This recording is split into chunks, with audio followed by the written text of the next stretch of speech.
It's a beautiful day in Oakland, California for the San Diego Chargers and the Oakland Raiders. Alongside Solomon Wilcots, this is Kevin Harlan. A beautiful day in the Bay Area, just about 74 degrees, a slight breeze, mostly sunny skies.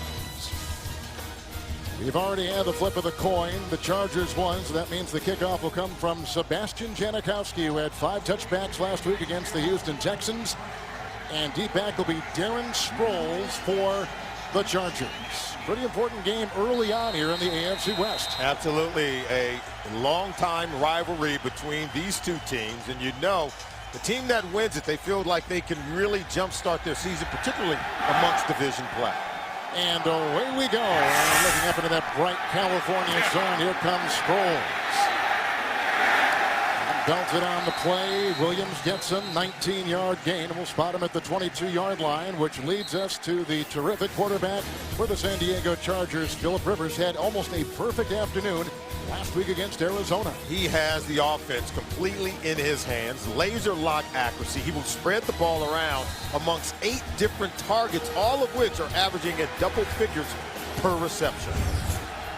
His main target so far has been Antonio Gates to begin this season from the 22-yard line. First down and 10.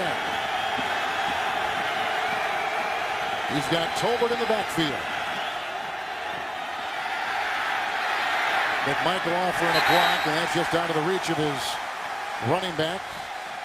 Coverage on the play by McClain. Let's take a look at the rest of the San Diego front on that offensive line. Dombrowski for one more week will be taking the place of Marcus McNeil at that left tackle. Next week, McNeil will return, but they've been very happy with Dombrowski so far. And all eyes on Antonio Gates, who has been absolutely terrific this season. He's averaging 6 receptions per game. He is the main man in terms of the main target for Philip Rivers. He's going to throw it to him early and often. Masters come in on the second down and 10. Dombrowski with the block, and down goes Tolbert. And a loss in the play with Osmawa right there of 3 yards and push it back to the 19-yard line. And now the Raider defense. Shaughnessy now will start on the defensive end because they have moved one of those defensive linemen back to linebacker. And that is Trevor Scott. They've had some injuries in that linebacking core. The rookie McClain out of Alabama is in the middle. Grimbley used to play with the Cleveland Browns. And in the secondary, Asamoah is the guy that everybody talks about, one of the best cornerbacks in the NFL. Raiders have gone to the nickel, 3rd and 13.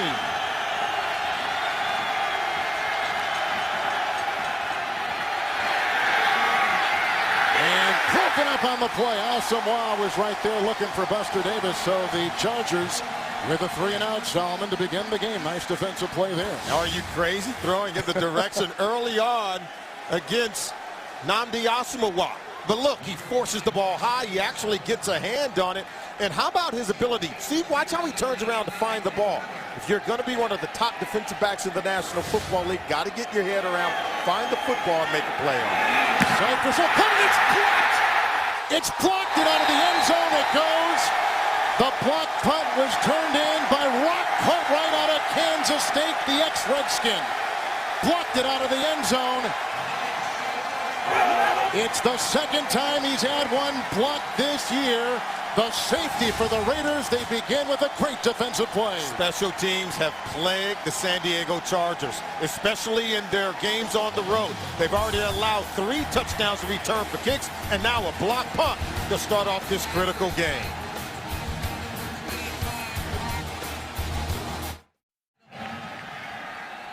Rock Cartwright just blocked that punt by Cypress for the San Diego Chargers. 2-0 on the safety. The ensuing punt after the safety. And Cartwright lets it go out of bounds at about the 29.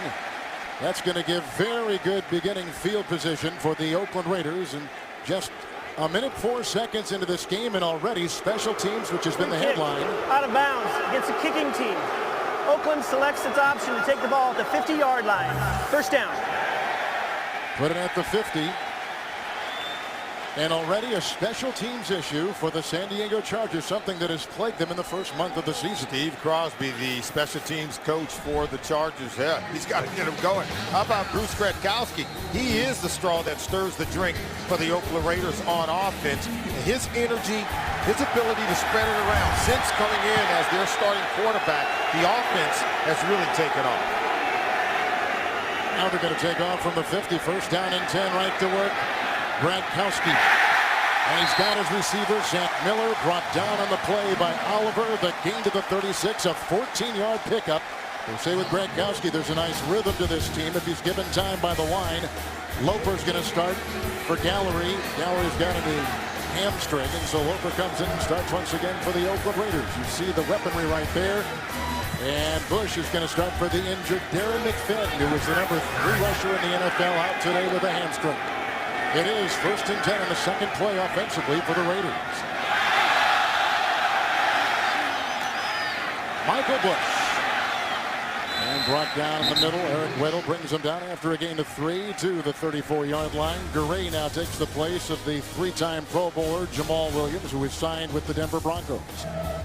Linebacker is a strong suit of this defense, although they've had some injuries right there. Merriman is suited up but won't play that much. Applewhite will take the place of English. And you can see the guys in the secondary. Oliver takes the place for Gregory, who's been suspended. 2nd down and 7. And this is Bush, and brought down on the play after a gain of a yard by Gray in the middle to the 32-yard line. Kevin, you talk about the improvement of this offense. They scored a season-high 24 points against the Houston Texans last week. Most kind of thought that game had gotten out of hand. Looked like Bruce Gretkowski was knocked out of the game. What did Tom Cable tell us about? He is a fighter. The way that he bounced back from that injury, came back in the game, put points on the board, has given this team hope.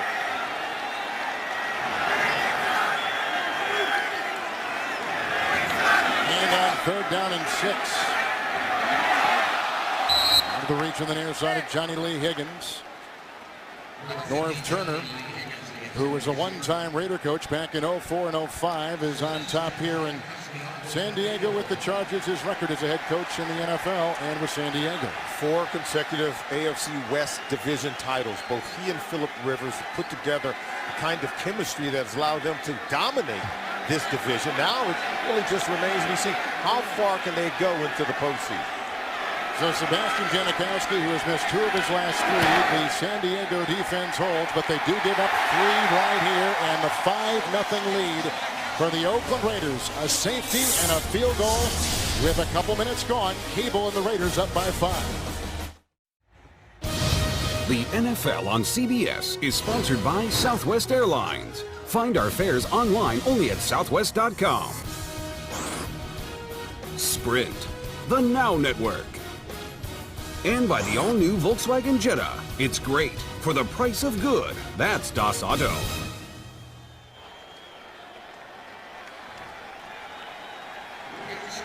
Well, they had a 50-yard field goal from Janikowski after a 3-and-out by the San Diego Chargers. Game started on a Rock Cartwright block punt. He's going to be the reserve running back today for the injured Michael Bennett. So 5-0 the Raiders in the first 3 minutes of the game, and the ensuing kickoff by Janikowski. Sproles will leave it in the end zone. Touchback to the 20. It'll be 1st down and 10. We talked to Tom Cable on Friday, Solomon, and he said if we want to be the kind of team we think we can be, we have got to come out and play well in this, our first division game on Sunday. And we asked him about the 13-game losing streak to the San Diego Chargers. He said, we are sick of losing to the Chargers, and all the perceptions that the Raiders don't know how to finish games. He says, hey, sometimes perception is real. He said it's up to us to come out and do something about it and change that perception that other people may have of our football team. Ryan Matthews is in the backfield. He's the rookie out of Fresno State. 1st and 10 for Rivers at his 20. Matthews. Backed up on the play by Cam Wembley after a gain of 3 to the 22. Yeah, the Raiders come in. You talk about long losing streaks against one team. How about the Buffalo Bills? 14 straight losses to the New England Patriots.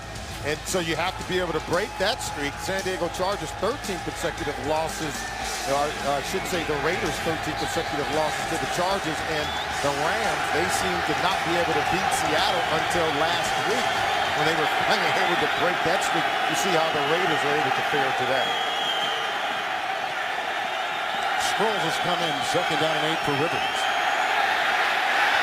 Kowski with the block. Trying to get it outside. Nothing right there. Asmawa throws him for a loss. Sproles can't do anything with it. Let's take you to New York and Greg Gumbel. Hey, Kevin, Tampa Bay and Cincinnati.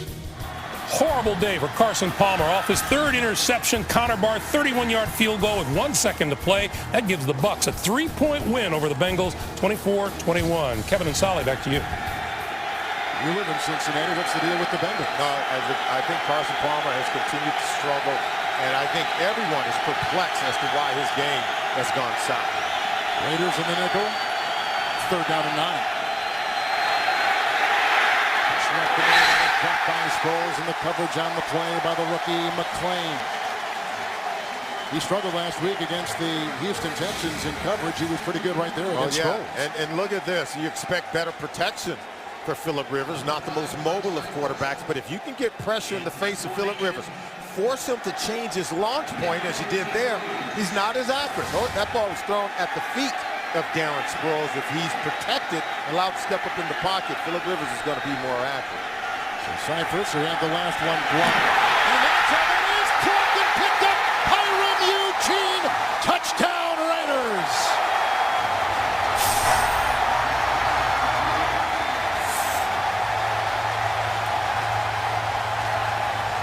Steve Crosby. Wow, you've got problems. Right up the middle is that one blocked. By the reserve tight end, Brandon Myers. Brandon Myers, number 83, Hiram Eugene recovers it for a touchdown. Take a look at that one. Lays out and block it. Coming from the same position as the first block. You would expect them to make some kind of adjustments while the offense is on the field, and you can see he is hot. What is the deal with special teams in San Diego? He's giving an earful to Mike Tobin. Janikowski makes it a 12-0 lead. This will stun some people around the country. 2 block punts, a safety, and a touchdown. What a way to start in the black hole.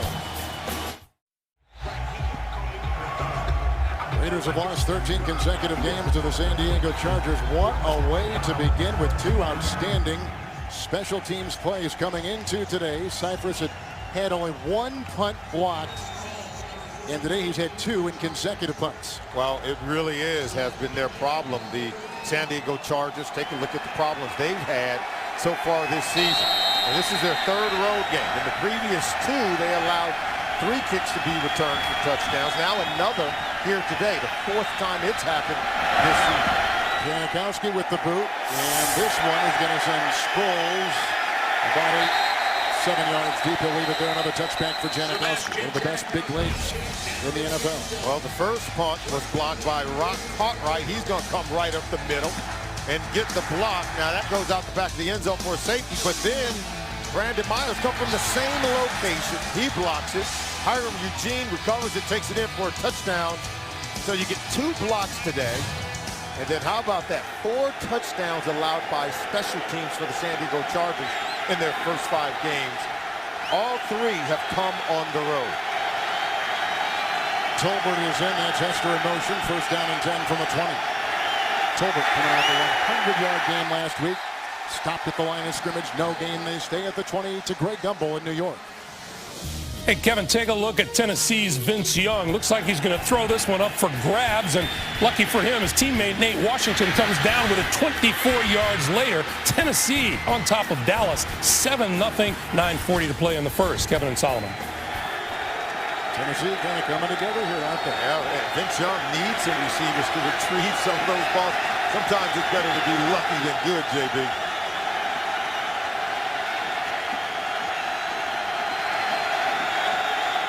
On a 2nd and 10. Cowboys got a beat on them. No gain. They stay at the 20-yard line. I'm impressed with the energy and the effort we're getting from the Oakland Raiders on defense. Take a look at them. Look at how they swarm, and they don't allow the ball carrier to get outside and break contain. Last week they were woeful in terms of their run defense. Gave up over 240 yards rushing to the Houston Texans. Tom Cable said they certainly had to improve in their run defense coming into this game today. Tom Gable took the place of Lane Kiffin a couple years ago. Third season with this team as a head coach. 3rd and 10, 6 in the secondary.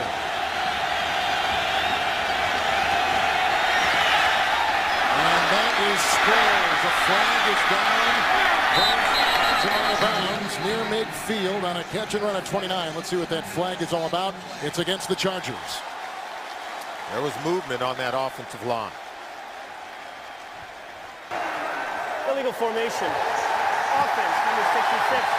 Tackle is not on the line of scrimmage. 5-yard penalty. Repeat 3rd down. Jeremy Clary. Yeah, the right tackle. Clary, he's got to be up on the line of scrimmage. There he is right there. He's too far in the backfield, but boy, they leave a gaping hole open behind the blitzer. Phillip Rivers, he found the open area, but it's going to be called back because of the penalty on Clary. Look at those numbers. Yeah, that's surprising. Yeah, I should say. North Turner expects to be able to have more yards and more production on offense right now. Great energy on defense for the Oakland Raiders. 3rd and 15. Samoa working on Floyd. Another flag near midfield. That was a great reception. 34 yards. Samoa, one of the best quarterbacks in the NFL. This is going to go against the Raiders. Oh, this is about as open as you're going to ever get against Nnamdi Asomugha. That was just great coverage. Maybe a little contact before the arrival of the ball. Pass interference. Defense, number 21. That penalty's declined. Yardage is enough for a 1st down. A lot of quarterbacks don't go toward Asomugha's side, but the quarterback for the Chargers does. He looks at him a lot. Well, you know, he's an accurate thrower, back shoulder throw. See, there's just a little hand fighting there. I believe the official could have kept his flag in the pocket. I think that was fair, but it was a great catch by Malcolm Floyd. Sproles is in 1st down and 10 from the 49.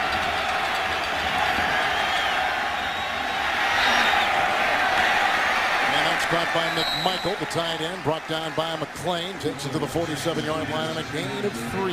You can see the offense now beginning to gain some momentum. You talked about the ability of Phillip Rivers. North Turner is going to call an aggressive game, and Phillip Rivers is going to play aggressively. He's not afraid to challenge the defense. He's going to make you defend every blade of grass, even if it means going after a Nnamdi Asomugha who could pick you off, who could make a play. But Phillip Rivers has a lot of weapons to choose from. Tolbert is in. He's fearless, isn't he? Speaking of Rivers on the 2nd down and 6. Well, the outside guys are really covered that time. After a loss of 2 and Tolbert brought down Trevor Scott back to the 48-yard line. I'm impressed with what I'm seeing early in the ball game from this Oakland Raiders run defense. They were gashed 1 week ago, but see containment, and then you fill the hole. As long as you don't allow the ball carrier to get to the edge of your defense, then you force it to the line of scrimmage, and then you plug up every hole. Trevor Scott had great containment there, and so they were able to keep the run game of the Chargers in there. Number 31 run defense coming into today. They've been woeful, but improved at least here in the early going. 3rd and 8 with Sproles in. And for Sproles, he had the matchup he wanted. Flag is down. He beat the linebacker McClain. Gain is to the 39. Gain of 10 on 3rd and 8 as it stands right now. Clete Blakeman is our referee. 1st year. Holding. Defense, number 21. That penalty's declined. Yardage is enough for a 1st down. Twice now they've gone after Oswald. Yeah. Even though the pass wasn't thrown to him, he was in coverage down the field. You can see him working against Floyd. Just a little slight hold right there as he wrapped him around the wrist. Didn't need to do it. They were going over to Darren Sproles, who was matched up against the linebacker. Oswald will be watching Floyd. 7th play of this drive, beginning back at the 20. It is 1st and 10. Tolbert remains in the backfield. Tolbert, that brings him down to the 29. That's a gain of about 10 yards, close to a 1st down. To Greg Gumbel in New York. Kevin, Washington and Green Bay went to overtime at FedEx Field today. From 33 yards out, Ram Gano in OT. And the Skins, 13 unanswered points, come back to beat Green Bay by 3, 16-13, guys. It's a big win for the Redskins. Second down. Hester. Flag thrown again. This is against the Raiders. Penalty flag on the play. Raiders only penalized twice last week in the game against Houston. Offside. Defense, number 92. 5-yard penalty is enough for a first down. 92 is Richard Seymour. And right now, the penalties are beginning to mount up for the Oakland Raiders. One of the most heavily penalized teams in the National Football League. Only 2 flags thrown on them last week, but this is what Tom Cable talked about, needing to change the culture. Second most penalties, 35 coming into today's game, but that's one of the things they have to clean up. Right now, they're allowing the Chargers to have second chance opportunities. First and 10 for San Diego, and Tolbert again. Wilson trying to give a block and brought down on the play by Trevor Scott. No gain. That stayed about the 25-yard line. Now, we talked to Tom Cable where he said, hey, we have to improve our run defense. We have to be more physical at the point of attack. And look how they set the edge. Tolbert wants to get outside, but he can't. Too many defenders knocking the offensive lineman for the Chargers back into the running back. There's just simply no room to run. And they're going to have to play like this for 4 quarters if they have any shot of winning this ball game today. As you look at Lamar and Houston on that line, looking now at second down and 10 by San Diego. Dillman trying to buy time with the block, and this is Chris Wilson with the tackle.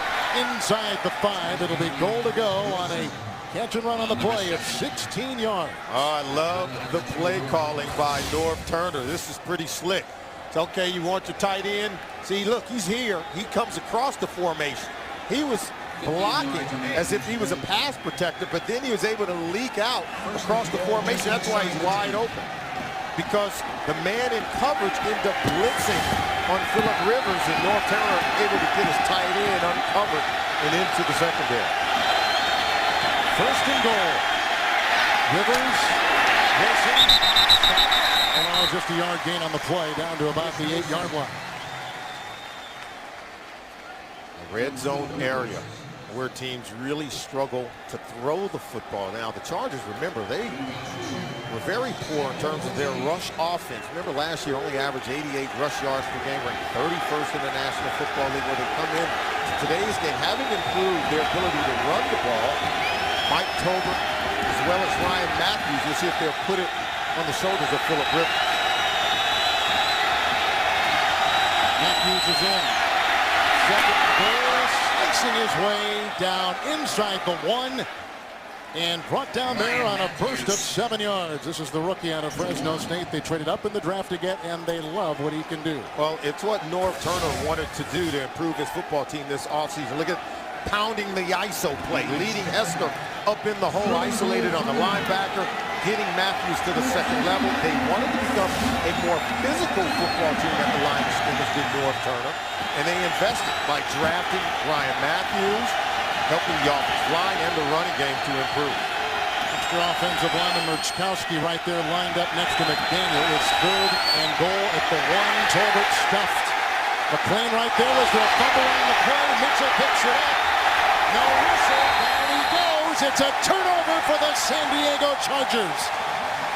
And Mike Mitchell vacuums it in.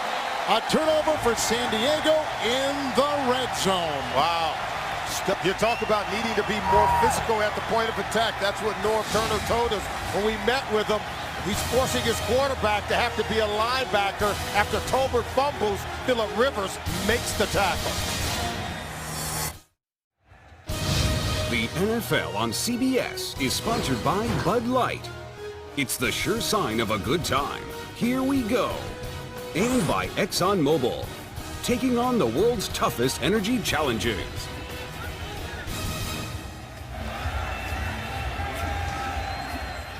The San Diego Chargers, if you take a look at Tolbert, he fumbled right there. 2 punts blocked, 1 for a safety, 1 for a touchdown. They just fumbled on a golden goal situation. A horrible beginning for the San Diego Chargers. Yeah, and giving the ball up inside of the red zone as you're knocking on the door to get touchdown, that really can come back to hurt. On the 14, first and 10, Michael West. Down by Burnett with a backpedaling tackle at the 20 on a gain of 6 yards. And support the NFL's A Crucial Catch breast cancer awareness campaign. Bid on authentic game day NFL pink products and experiences at NFL.com/auction. Proceeds will benefit the American Cancer Society. Second down and 4.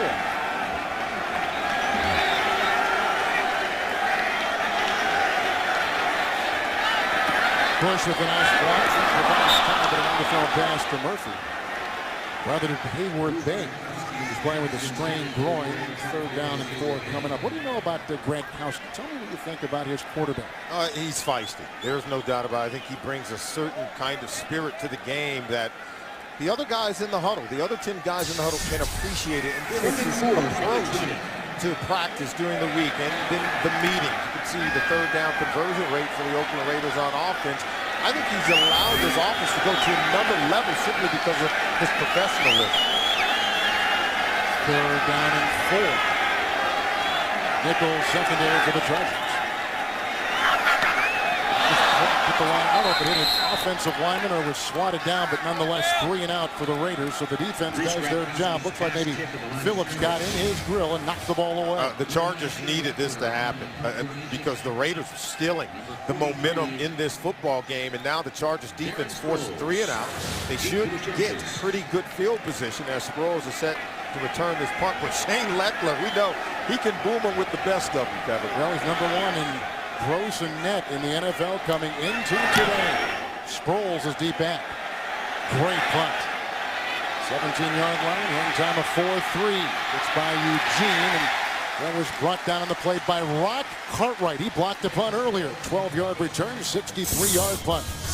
Here comes Phillip Rivers down 12-0 late in the first. A lot of teams would struggle with 2 block punts and losing the ball on a goal to go. Nothing negates yet. First and 10 after the Oakland punt. Going deep for Floyd. What a catch! Downfield. He beats routes to the 17-yard line. Great throw by Rivers. 45-yard pickup. How about this? And this is just a great route by Malcolm Floyd. We talk about speed. The ability to get the ball down the field. Over on your right, snap for route. See, he's beaten right there. And you can see Route is starting to grab him because he knows he's even and leaving. The speed of Floyd to be able to catch that ball and track it. That's what this offense does best. Phillip Rivers is going to find the open receiver down the field. He's not a dink and dunk kind of guy. First and 10 for San Diego. Tolbert blocked by Wilson. To the 14-yard line on a gain of 3.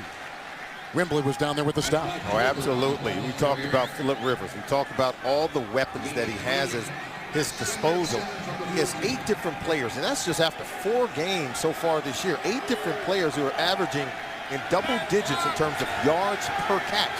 Have 8 different players who have had an explosive play of 20 yards or more. So North Turner, that was a big plays for this offense. Second down and 7. Here they come from behind. They got by Dombrowski. Flag is down. Loose ball. The hit by Shaughnessy as they unravel the bodies. Was it another turnover? They turned it over last time. Oh, they did! 2 red zone turnovers to begin the game for the San Diego Chargers. Everyone's been talking about the play of Brandon Dombrowski, their left tackle. Pressure coming off the top from the blind side. Just a wonderful pass pressure in terms of getting to the quarterback. Matt Shaughnessy coming in from the blind side. And remember, Dombrowski is playing instead of Marcus McNeil. They're all Pro Bowl left tackle with him out. Dombrowski has played well, but boy, did it cost him there. Just tremendous pressure and pass rush by Shaughnessy. Gets the sack, the strip, and the fumble. That's the 3rd fumble this season by Rivers. The first one he has lost. It's first and 10. Gronkowski hit from behind. That's a loose ball. Was he throwing? It's picked up by Applewhite on the hit down low by Phillips. Will that be a fumble? They say it is. Gronkowski was whacked and hurt after the hit by Sean Phillips, who had 4 sacks a week ago against Arizona. And this one, they may want to take a look at it because I think Gradkowski understood he was getting hit, and he just got the arm going forward. And then the ball came out. Where did the ball land?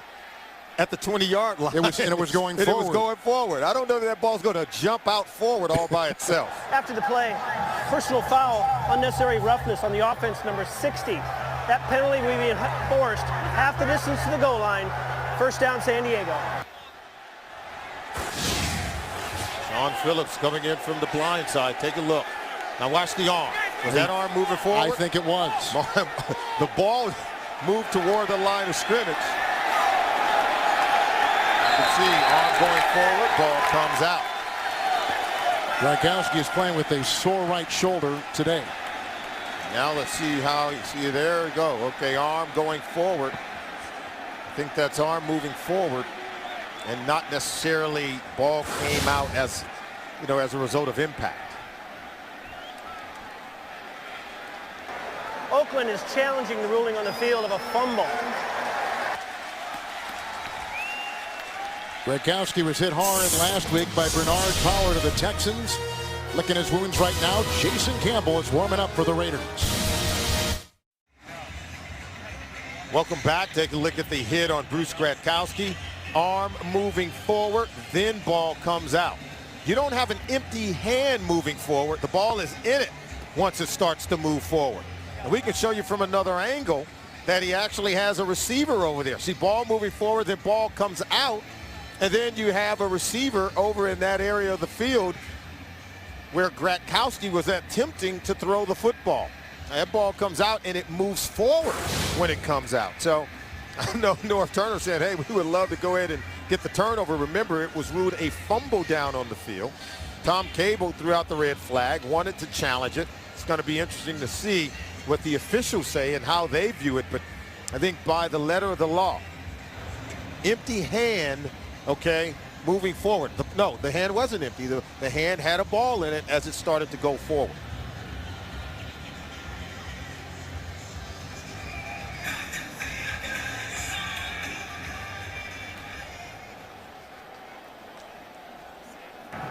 After the review, the quarterback's arm was going forward with the ball when he lost possession. Therefore, by rule, that is an incomplete pass. Oakland will not be charged with a timeout. It'll be second down. However, the dead ball personal foul penalty against Oakland on number 60 will be assessed half the distance to the goal line from the previous spot, which will put it at the 9.5-yard line. Second down, Oakland. So Loper picks up the personal foul. You just saw Gradkowski heading to the locker room of the Oakland Raiders like he did last week after taking a big hit from the Texans. And so this now brings in Jason Campbell, who came to the Oakland Raiders in a trade with the Redskins back in the late portion of April. He was deemed the starter and lost the job into the second game of the regular season to Gradkowski. Now here's Campbell coming back in. And Campbell's a good quarterback. I think his problems has been hesitation and a reluctant spirit to really challenge defenses down the field. And Gradkowski goes out. What did Tom Cable tell us about Gradkowski? He said he's such a fighter. We have to do a better job of taking care of him because he was knocked out of the game last week, came back already taking a punishment in this game in the early going. He's forced to go to the locker room. Now Cable has to come in with his backup quarterback in Jason Campbell. So it'll be second down and 18 as Campbell will have the ball at his 9. What a game we've seen. 2 blocked punts, a safety, and a touchdown resulting. 2 fumbles, both in the red zone by San Diego. Michael Bush brought down by Travis Johnson. He's out to the 13-yard line after a gain of 4. If you are the Oakland Raiders, more than anything, you have to establish, I think, a physicality at the line of scrimmage, and you have to be able to run the football to help Jason Campbell with some play-action pass opportunities. This is how the Raiders hoped they would start today with an early lead on a tough team. They've got it at the end of 1.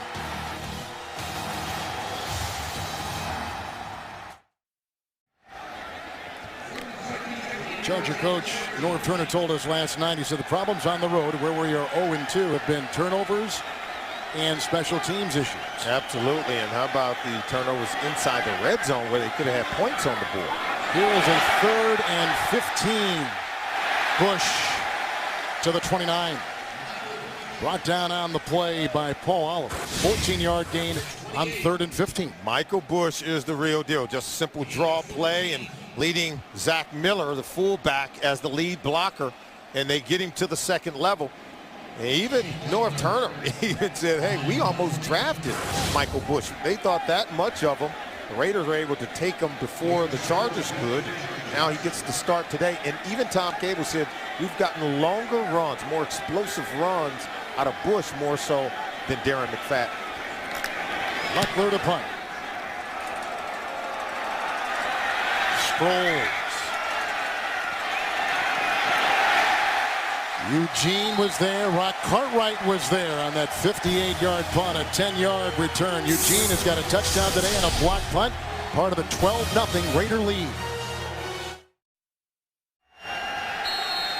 A lot of problems to begin this game for the Chargers. Boy, look at first 4 offensive possessions. 2 punts have been blocked, and then they fumbled the ball. Red zone. Tolbert on 1st and 10. And out to the 26-yard line on a gain of 3. You talk about their struggles. They go 3 and out on their first 2 possessions, but they don't even get the punt off. The first one is blocked by Rock Cartwright. It results into a safety.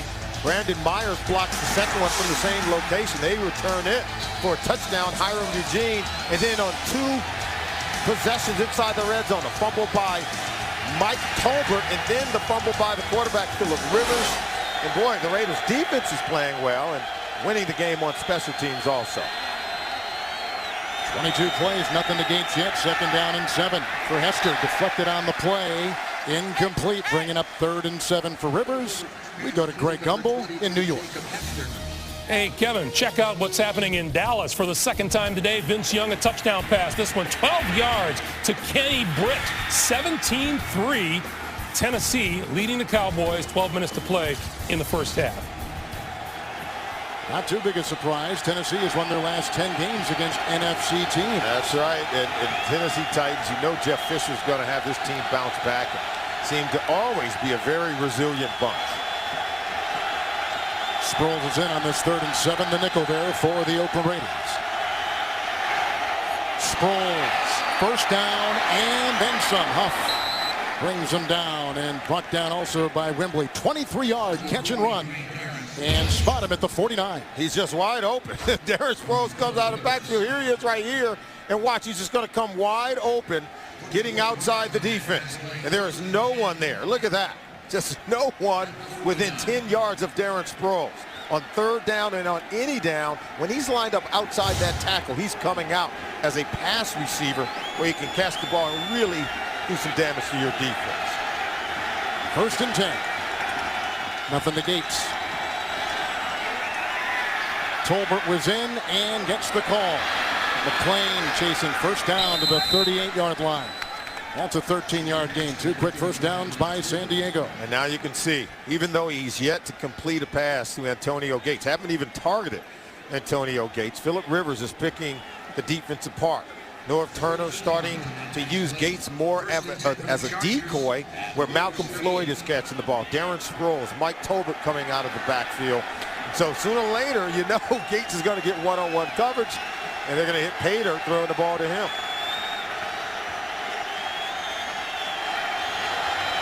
First and 10. Tolbert, Hester the lead. Devoured by Seymour. No gain, staying at the 37. How about the run defense early in this game for the Oakland Raiders? It's the one thing they've done well. Now they've got to be able to match up their coverage on the back end.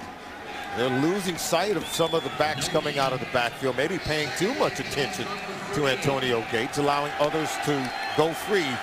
Only 20 yards rushing so far in the game for the San Diego Chargers. 2nd down and 10. Hester.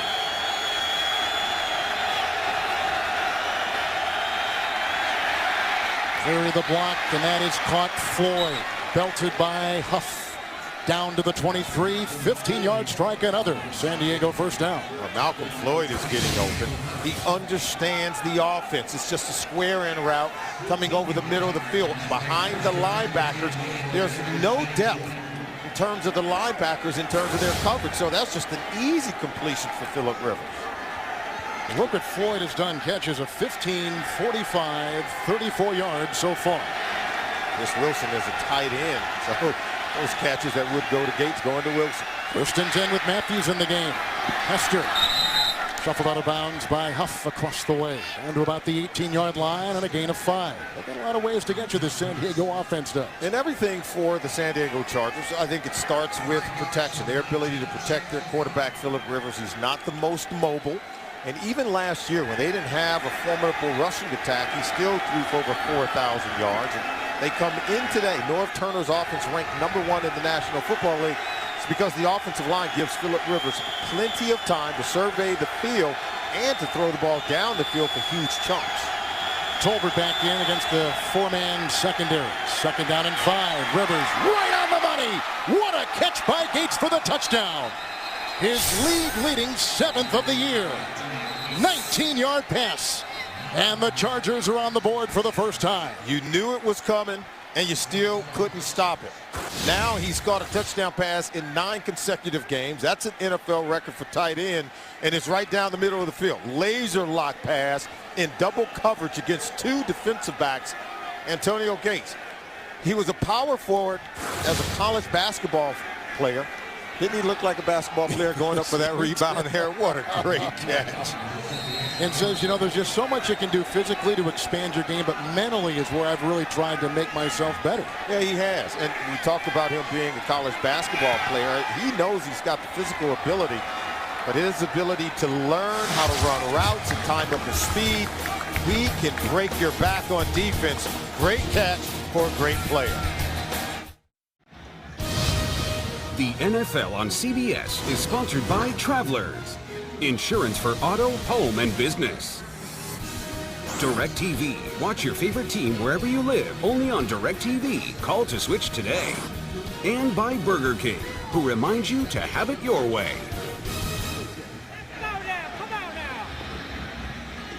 He gets on a nice touchdown pass by Phillip Rivers. 13 consecutive wins for the Chargers over the Oakland Raiders. Yeah, but you also have to be impressed with the way the Raiders started this game and the fact that they have brought great energy. They're trying their best to break this streak. You lose 13 consecutive times to a divisional opponent, and Tom Cable has his team coming out fighting. But how do you stop Phillip Rivers and this vaunted passing attack? Norv Turner is going to continue to dial up deep pass plays. Phillip Rivers is going to keep launching it. And when you think you have him under control and take away the best weapon in Antonio Gates, Rivers finds him inside of the end zone. And they were able to take advantage of that red zone opportunity where they had failed on the previous 2 with fumbles. So Rivers throws his 10th touchdown pass of the season. Deep back is the rookie out of Clemson, Jacoby Ford. He had a 64-yard kickoff return last week against the Houston Texans, and here he goes. Upended on the play and then kept his footing. Flags all over the field. Obiazer looks like he made the stop. He just was signed this week off the Arizona practice squad. There was a fumble there momentarily, and they continue to move the ball forward. 5 minutes gone here in the second quarter. Gradkowski is out. Jason Campbell is in. Interesting offensive numbers to start this game. Yeah, lots of opportunities for the Chargers on offense. Over 200 yards on the air and on the ground. But they are not able to convert. Bush on 1st and 10. Tries to wiggle his way free. Gets a couple yards on the play. Bringing up 2nd. Nate Markham down at the 37. And coming up on the Sprint halftime report, Greg Gumbel, Dan, Shannon Boomer, and Coach Cowher have the latest NFL scores and highlights. That's the Sprint halftime report from our CBS studios in New York. 2nd down and 8. 3 and out on the last 2 offensive possessions for the Raiders guy. Reese is the lead back for Bush on 2nd and 8. Almost picked off by Kaysen. Going on the wing across the way for Lewis Murphy. It'll be 3rd and 8. It's just a great break on the ball. We're going to show you on our eye control and show you how he's able to get over there. Now, this one almost intercepted and almost comes back for a touchdown. Take a look at that one. This is what we call a pick six opportunity. Just make the catch, and you're still running for a touchdown. Great play by a young player in his first year as a full-time starter. Remember, he replaces Antonio Cromartie as a starting cornerback. In the nickel, Strickland becomes the 5th defensive back for San Diego. 3rd and 8. Strickland just about had the scrambling Campbell, and out of bounds he goes. He's chased on the play nicely by Kevin Burnett. Another no gain. It'll be 4th down, and they got to punt the ball. Now, you can't necessarily pin this all on Jason Campbell. Remember, they had 3 and outs on the previous 2 possessions for the Raiders with Bruce Gradkowski as their quarterback. And so now they go 3 and out again with Jason Campbell. They've got to find better rhythm, and I think they've got to do a better job of being productive running the ball on 1st down. Leckler's punt to Sproles. That is the 2nd consecutive 3 and out. Fair caught, 19-yard line. Eugene was down there with great coverage, 44-yard punt, and placed well. Last time out there, Rivers gunned a touchdown pass. The NFL on CBS is sponsored by the new Miller Lite Vortex bottle. Taste greatness. And by Fidelity Investments. Turn here.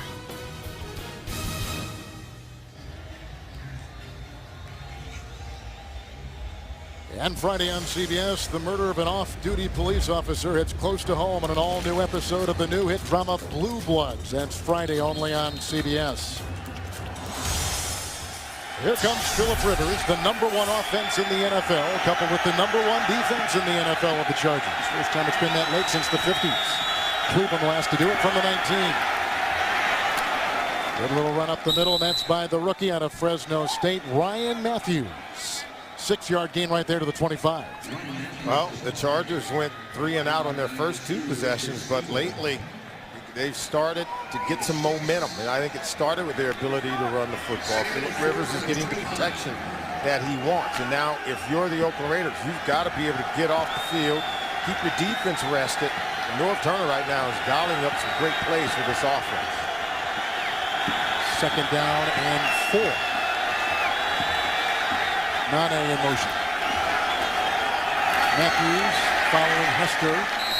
Kelly was there. Gain of 3 to the 27. Can we extend that conversation on Rivers and just the ability for him to go through his reads and show the patience to do that? And what did Norv Turner tell us? He said he's one of the 2 or 3 best quarterbacks in the National Football League. No quarterback has thrown for more passing yards or touchdowns than Philip Rivers over the last 2 or 3 years, other than Drew Brees. And I'm not naming Brady, not naming Manning. No, it's Philip Rivers, whose numbers rank right up there with the best, and he runs the entire offense. He's got great experience in the system. That probably surprised a lot of people. 3rd and a long one. Sproles is in. Pocket crumbles and incomplete for Floyd. Asmoah was there. 3 and out. They got a punt. Tight coverage, but we talk about pressure. Really allowing for better coverage on the back end. Watch the pocket collapse around Philip Rivers. Yes, he gets it off, but he can't step into that throw, and so it lacks the kind of accuracy he wants to get the ball over to Malcolm Floyd, who was covered very tightly by Nnamdi Asomugha. Nick Miller is back to retrieve the punt from Mike Cyphers. Boy, there's a flag. It's going to be on the Raiders. Looked like Sam Williams came in there. Miller is banged. And he was hit on the play. Cyphers is slow to get up. Boy, there was coverage. Mike Mitchell came through. Personal foul, roughing the kicker. Defense, number 54. It's a 15-yard penalty, automatic 1st down. Sam Williams right into Cyphers. We've shown you the graphic. He's had the 2 punts blocked today, and they are breathing down his neck every time he's back to punt. Watch Sam Williams, 54, nearly blocked it right there. But then he was sort of pushed into him. He was. A couple of guys fell into him. Now, not so sure because he had already launched himself for the block, but then he was pushed in to the punter. He was pushed right into Cyphers. And I think showing it on the big board here, many of the fans here aren't happy with that call.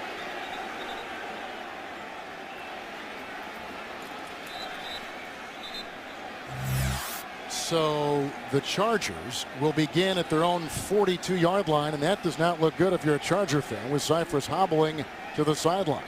Well, we talked about the penalties by the Raiders, giving the Chargers second opportunities, second chances. North Turner, this offense for the Chargers, they're just too good, Kevin, to give them second opportunities. You pitch a 3 and out, you think you're going to get the ball back, and now their offense is coming back on the field. Matthews is in with a couple of tight ends.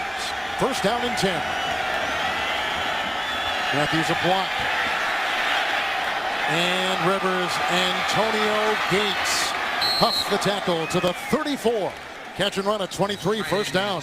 I love the way Gates runs his routes. He just understands how to sit down in the route, in the zone. And he would have just been blown up by Nnamdi Asomugha if he doesn't throttle down. See how he slows himself down, and then watch how he makes Asomugha miss in the open field. It's just a great route. See, watch as he clears the linebacker. See how he slows down now? Creates a window. See, and Asomugha, had he continued to run fast, would have had a hit right under the chin, but just good route running by Antonio Gates. Creighton is a receiver. First down and 10. Matthews, Heelman a block. Off the tackle at about the 29-yard line. Hard to believe that a tight end leads the NFL, Solomon, in catches of 20 or more yards, but that's what we see in Gates of San Diego. I think Nnamdi Asomugha put it best when he talked about Antonio Gates. Says he has no weaknesses. He's a pure route runner as if he were a wide receiver. Excellent pair of hands. You can see the 10 catches of 20 yards or more, most of the National Football League. He's explosive, he's powerful, he's nimble, he's athletic. Outside of that, I don't know where you could give him a negative check mark. He can do it all. Second down and 5.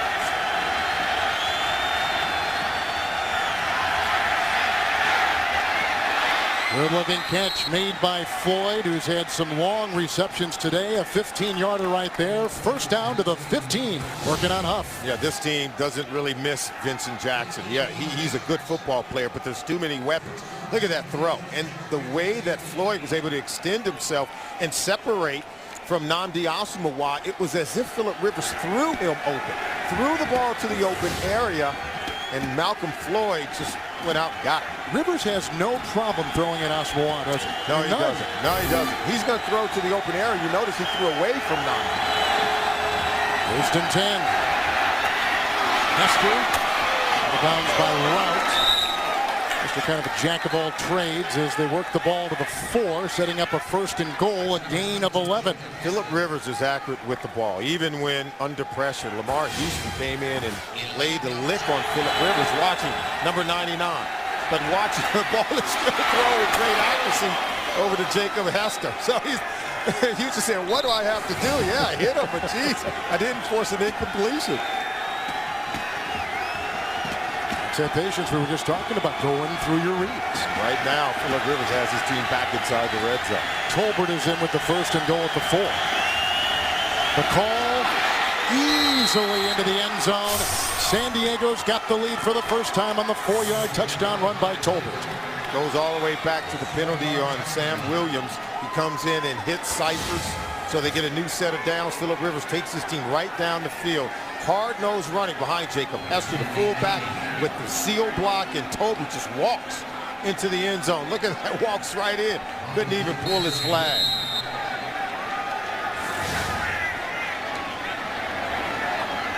Tolbert goes in for the 4th time this year at his first 100-yard rushing game last week, and that's a 14-12 San Diego lead. 14 unanswered points by the Chargers.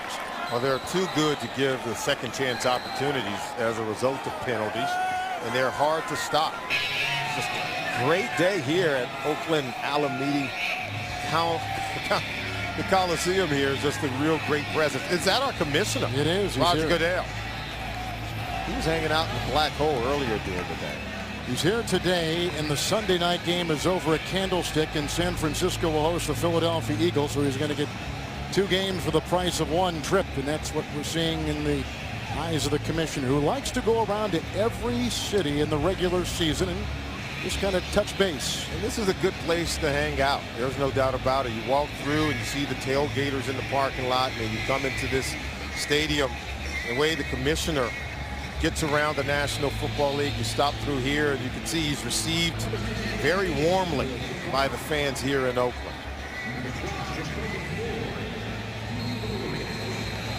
also Kading with the ball teed up at the 30-yard line. And deep back will be Jacoby Ford. He was number 9 coming into this season. And kickoff returns in the NFL so far in the early part of the season.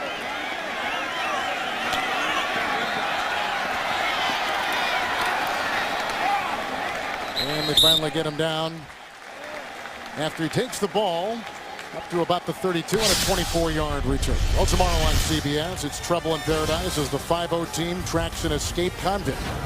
Catch TV's #1 news show, Hawaii 5-0. It's tomorrow and it's only on CBS. So a 12-0 lead for the Raiders to begin the game as they were fueled by a couple of blocked punts.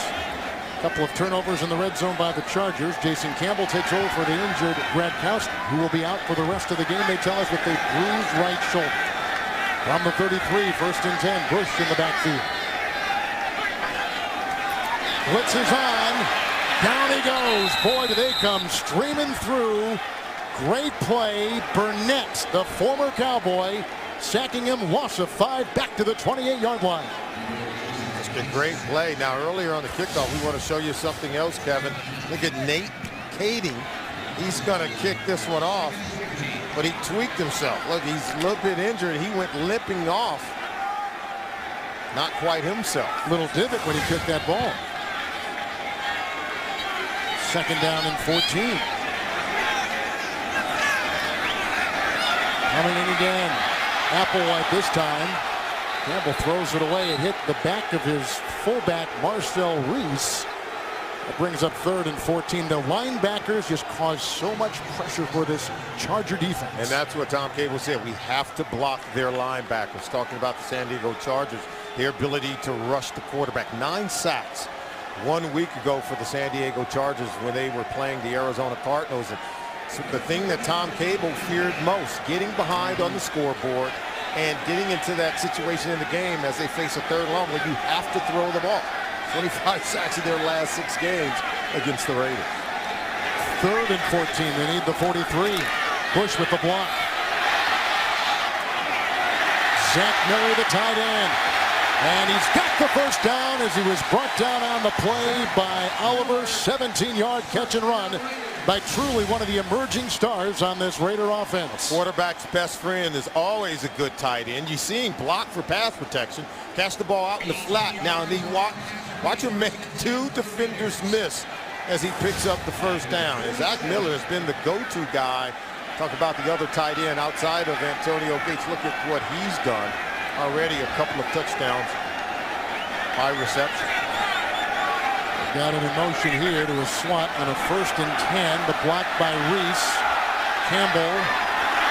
And the catch made by Murphy. Was he in or out of bounds? Incomplete. Caught it out of play. It's 2nd down. Keeson was over there. He's taking the place of Antonio Cromartie. Sean Phillips coming off one side, getting pressure against Langston Walker. Campbell just spins around and gets rid of the ball. Well, you better make sure you have good vision as you throw the ball out on the perimeter in front of the corner. Nearly had a pick 6 early on. That ball was almost caught in bounds. 2nd down and 10.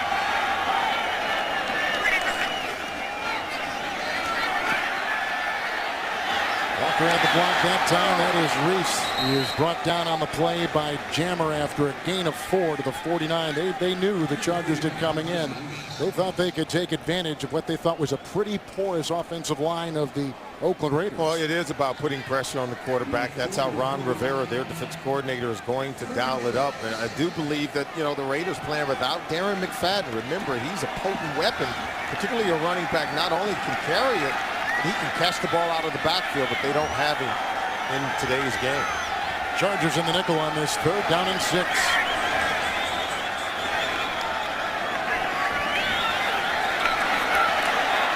Valdir is in, gave the block. That's a fumble. And that is Loper who caught it. Stop, drop, and roll. You learn that in grade school. That's like the holy roller, only a little bit bigger form, and Loper the guard. Now watch it, and it was a smart recovery. Usually the guy recovering it, it's his guy who gets the sack, and exactly right. That was Cooper. Now rolling forward, what is he trying to do? Advance the ball and pick up the first down. And no one touched him. And you don't waste time if you're a lineman trying to get up and run with it. That brings a whole nother meaning to roly-poly. Yeah, that's right. And he was rolling, taking the place of Robert Gallery, who has a hamstring, and he's injured, although practicing this past week. May come back next week, they say, and Loper taking his place. Isn't this where that holy roller play occurred many years ago in this rivalry between the San Diego Chargers and the Oakland Raiders? That's well said. You're right. Against the San Diego team as they find themselves shy by about a yard. And speaking of that, it was back in September of 1978. They were in San Diego. 10 seconds left in the game, and Kenny Staver, remember, intentionally fumbled after a hit by Fred Dean. Banaszak then swats the ball. Dave Casper fell on it for the touchdown, and the Raiders won by 1. A provision was added to the rule book right after that. Yeah, even Ted Gianellis in the San Diego chicken costume couldn't believe it. The Raiders going again with the holy roller. They know it all too well. How about going for it on right fourth down? From the 43, Bush carves it out and gains the first down, brought down by Weddle. And he's down to the 35. A couple of big first downs on this drive. Gain of 8 right there. Raiders on the move, down by 2 at the 2-minute warning. With the 2-minute warning here in the first half, the Raiders on this drive, which began back at their 33, have converted 3rd and 6, and moments ago 4th and 1. At what point do you start to use the speed of Darius Hayward-Bay to take some shots down the field? 1st and 10. Good block by Bush, then he gets the pass. Weave into the 19-yard line. Great catch and run.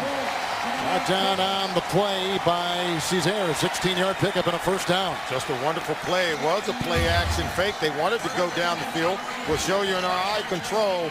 Now watch this. They want to get down the field here with the receiver, but then they're able to just check it down. If you don't get open, have the running back get out to the backfield and just dump it off. Don't have a shot down the field, get it into the hands of Michael Bush, and he'll do the rest. 1st and 10. Bush kept at it. Brought down after a gain of 1 by Sean Phillips, who is the reigning AFC Defensive Player of the Week. Timeout taken by the Raiders. On the move and down by 2 after the Chargers have scored 14 unanswered points.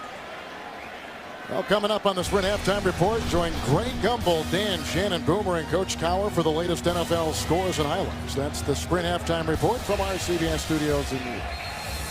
Busy day in the NFL. This game has had a lot to it here in the first half. Big time possession down inside the red zone. Look at the first 4 drives for the Oakland Raiders, only 43 yards. And now on this drive, they've got something going. Under Jason Campbell, who's replacing Bruce Gradkowski as the quarterback. He does have a big arm. I think he's just got to play within himself, be comfortable in the offense, take some shots down the field. Right now, Michael Bush is not only giving them yards rushing the football, his ability to catch it out of the backfield. He and Zach Miller seem to be the primary weapons when they choose to throw the football. Sean Merriman seeing some snaps here. 2nd down and 9. Timeout by San Diego. Wait a minute. Because you can't take back-to-back timeouts. And they did. I thought for sure it was San Diego, but no. Timeouts. We will continue play. At least it helped the Raiders, because the Raiders didn't know what they were doing at the line of scrimmage. I screwed up. At the 18-yard line, 2nd down and 9.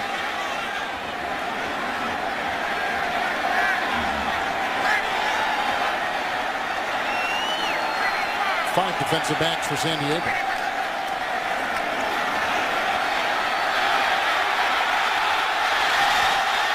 Campbell pushed out of bounds nicely by Strickland on the fly down to the 12 and a pickup of 5 and stops the clock at 1:07. Campbell is showing good pocket awareness. He understands when the sense of when things are collapsing on him, and then he steps up in the pocket. That's what I like, steps up and then eludes out to his left. There was nowhere to go with the football, so he had to hold on to it, but instead of taking the sack, you got to advance it down the field. But I think they've got to dial up some pass plays that's going to allow him to get the ball out of his hands quickly. 3-step drop and then ball out. The rookie Val here is playing the left tackle for Mario Henderson. 3rd down and 3. Throws it away out of the reach of Miller with the coverage across the way by Kevin Burnett. And they'll have to settle for 3, so the Chargers do their job in keeping the Raiders out of the end zone. Yeah, and the Raiders are fortunate because they tried to call a timeout a couple of plays ago. They weren't allowed to do it, but they were allowed to get things corrected. I believe they should have been called for a delay of game, Absolutely. trying to attempt 2 consecutive timeouts.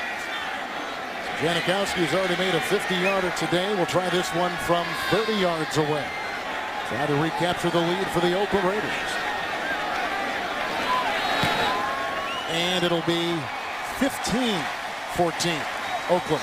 So a couple lead changes in this first half. I don't know if anyone thought it would be this close, but sure enough, with less than a minute to play in the first half, Cable finds his team on top of San Diego by 1. And what I like is the fact that Jason Campbell was able to move the ball for his head coach. Well, this week on Showtime's Inside the NFL, 2 very special guests join JB, Phil Simms, Chris Collinsworth, and Warren Zepp to discuss everything football. From the world of tennis, John McEnroe. From the world of golf, David Verity. That's Inside the NFL. Comes your way Wednesdays at 9 Eastern Time, only on Showtime. Well, that's when you think of the NFL, you think of McEnroe, you think of Verity. It'll be entertaining. I know a lot of guys out there who want to be part of the NFL. It is the #1 spectator sport. North Turner brings in the #1 ranked offense, who can. He's talking to the officials. You know what he's out about, right, Kevin? It should be delayed. He wanted that delay of game. He said you effectively gave them a timeout when they didn't have one. So on that drive by the Raiders, orchestrated by quarterback Jason Campbell, they had a pass reception by the tight end Miller, 17-yard catch and run. They converted 4th and 1, 3rd and 6. Bush had a nice long run of 16 yards after a reception, so they move downfield. Now things shift to Phillip Rivers. San Diego has 3 timeouts remaining and about a minute left on the first half clock. Phillip Rivers, remember we talked about yards by the chunks. He leads the league in averaging 9 yards per pass attempt. So talk about his high completion percentage. He's not dinking and dunking it. He's throwing it down the field. Here's Sproles. Flag has been thrown where the ball was kicked off, and the elusive Sproles is brought down by Tyvon Branch at about the 26-yard line on a 15-yard return. Could be offsides on the kickoff team of the Oakland Raiders.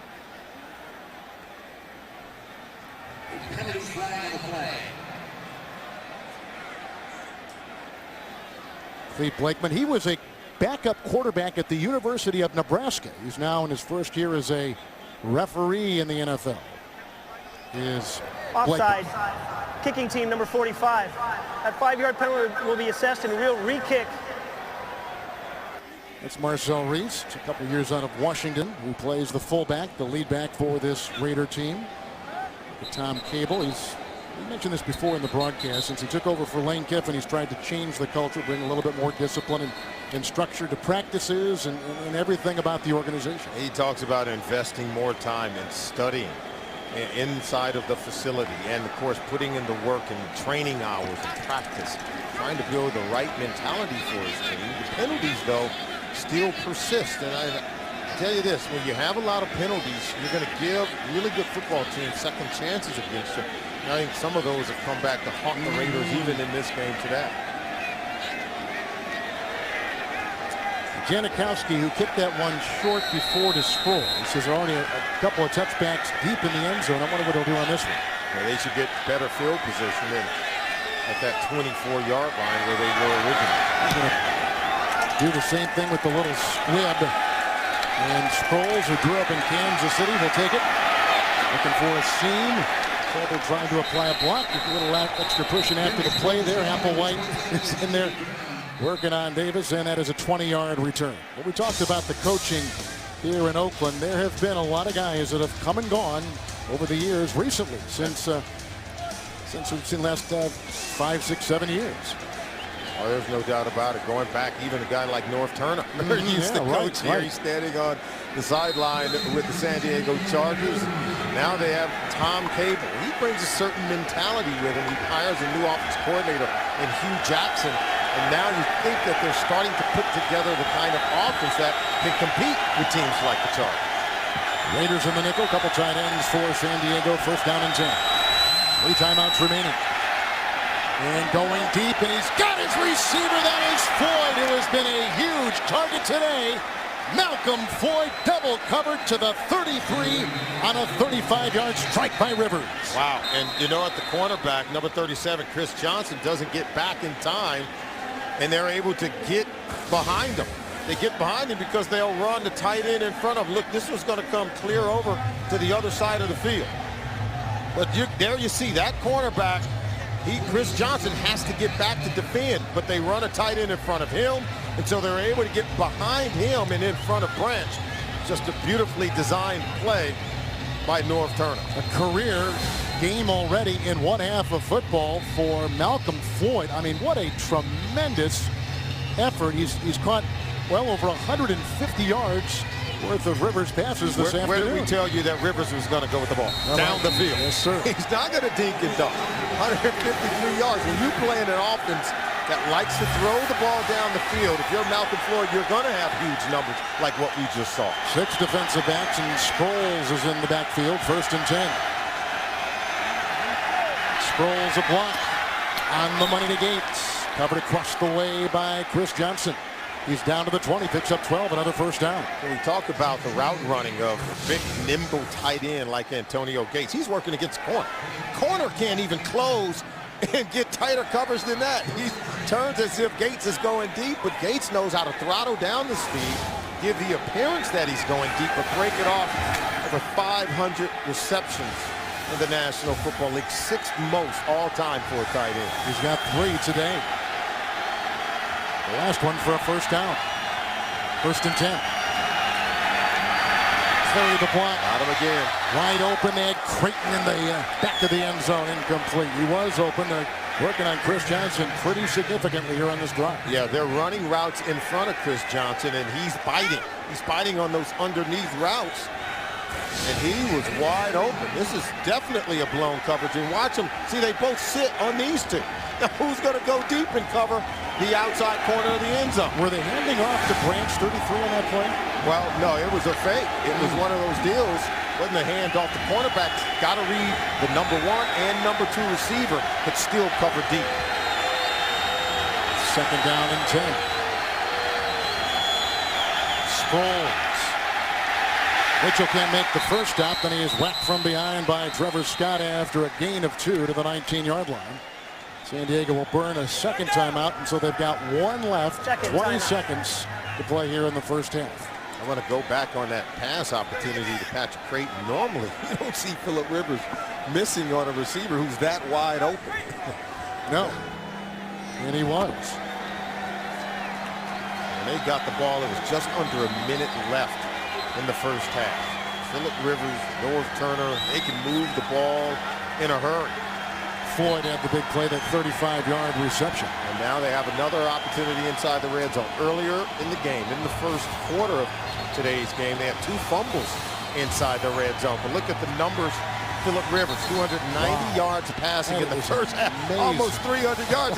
He may get it if he gets a 20-yard pass here. But yes, that is very amazing. 6 defensive backs for the Raiders. 3rd down and 8 for San Diego.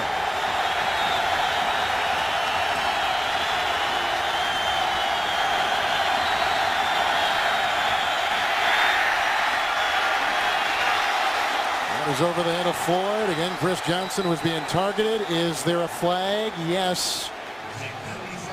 By the line of scrimmage. No, back at the 7-yard line. Yeah, it was in coverage. You're right. Johnson against Floyd. Rivers smartly throws the ball up for a play. Illegal contact. Defense, number 37. It's a 5-yard penalty, automatic first down. See, Phillip Rivers gives his guys a chance to make the play. He understands it's an all-out blitz, meaning single coverage on my wide receiver. Where's the best matchup? Well, if you got Malcolm Floyd and you know his dimensions at 6'5", 225 pounds, you feel like he can make a play in a jump ball situation matched up against Chris Johnson. Rivers has already thrown a touchdown pass today at 19 yards. 18th consecutive game he has thrown a touchdown pass. Here he has a first down and 10 at the 14 and empties the backfield.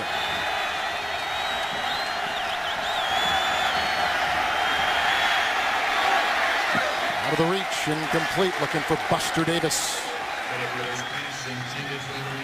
Good coverage. Yeah, good coverage by Stanford Route.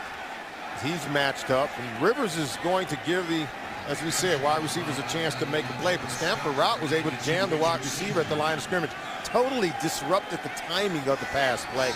And you can bet, given the right formation, North Turner's going to take another shot at the end zone, but they're losing time. They better get up there and snap it very quickly. Second down and 10. Wilson is in.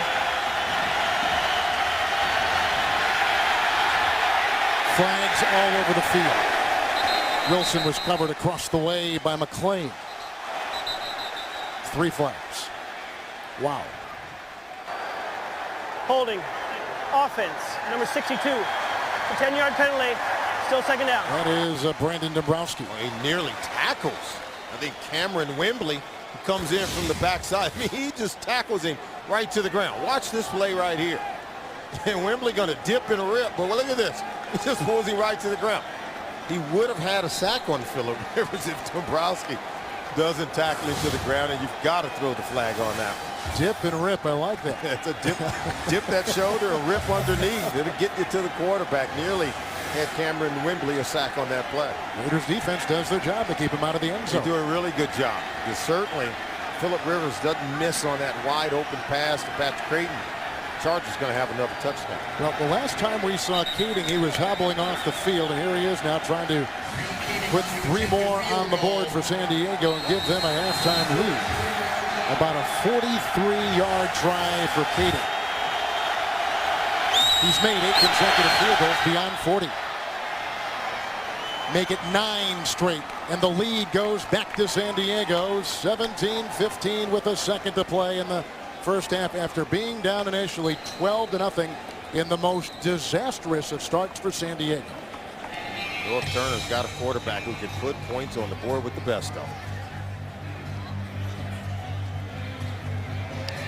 Well, tonight on The Amazing Race, these teams are tough and tenacious, and they know how to throw a tantrum. A new Amazing Race after 60 minutes. It comes your way tonight, and it's only on CBS, the award-winning Amazing Race. This has been kind of an amazing first half with the twists and turns we've seen. And it started with the special teams play of the Oakland Raiders. They blocked 2 punts, returned 1 for a safety, the other for a touchdown. That gets them 9 points on the board. They got out to a very fast start, but Phillip Rivers is just putting points on the board and racking up yards faster than you can even imagine. And so he has his team at least on the leaderboard. They have the score 2 points on the Oakland Raiders with 1 second left. It looks like they're going to go in at halftime with a lead, but it's really about the play of Phillip Rivers. They're not running the ball particularly well, but he's doing a good job of spreading it around. So the Raiders, who have lost 13 consecutive games to the San Diego Chargers, they've lost their starting quarterback today, down by a couple here with the kick. A squibber, as you can see, picked up by Mike Mitchell and buried on the play, and that takes us to halftime. So we've seen a couple block punts. We've seen the starting quarterback of the Raiders lead. There's a flag on the play. So we will keep it here until they sort this out. Offside. Kicking team, number 27. 1 more point. 5-yard penalty from the previous spot, and we'll re-kick. You take advantage of every opportunity you can get, especially against a team that's had the mastery like the Chargers have had over the Raiders. Yeah, North Turner's not happy, but he's ready to go in at halftime. And even when we talked to many of the Chargers, we talked about this 13-game winning streak against the Oakland Raiders. And, you know, they're sitting there and they're saying, look, yeah, we've won 13 in a row, but we did it 1 game at a time. And we never have taken the Raiders for granted. He said most of those games have been very close, hard-fought games. And they expected that this would be one of those same games.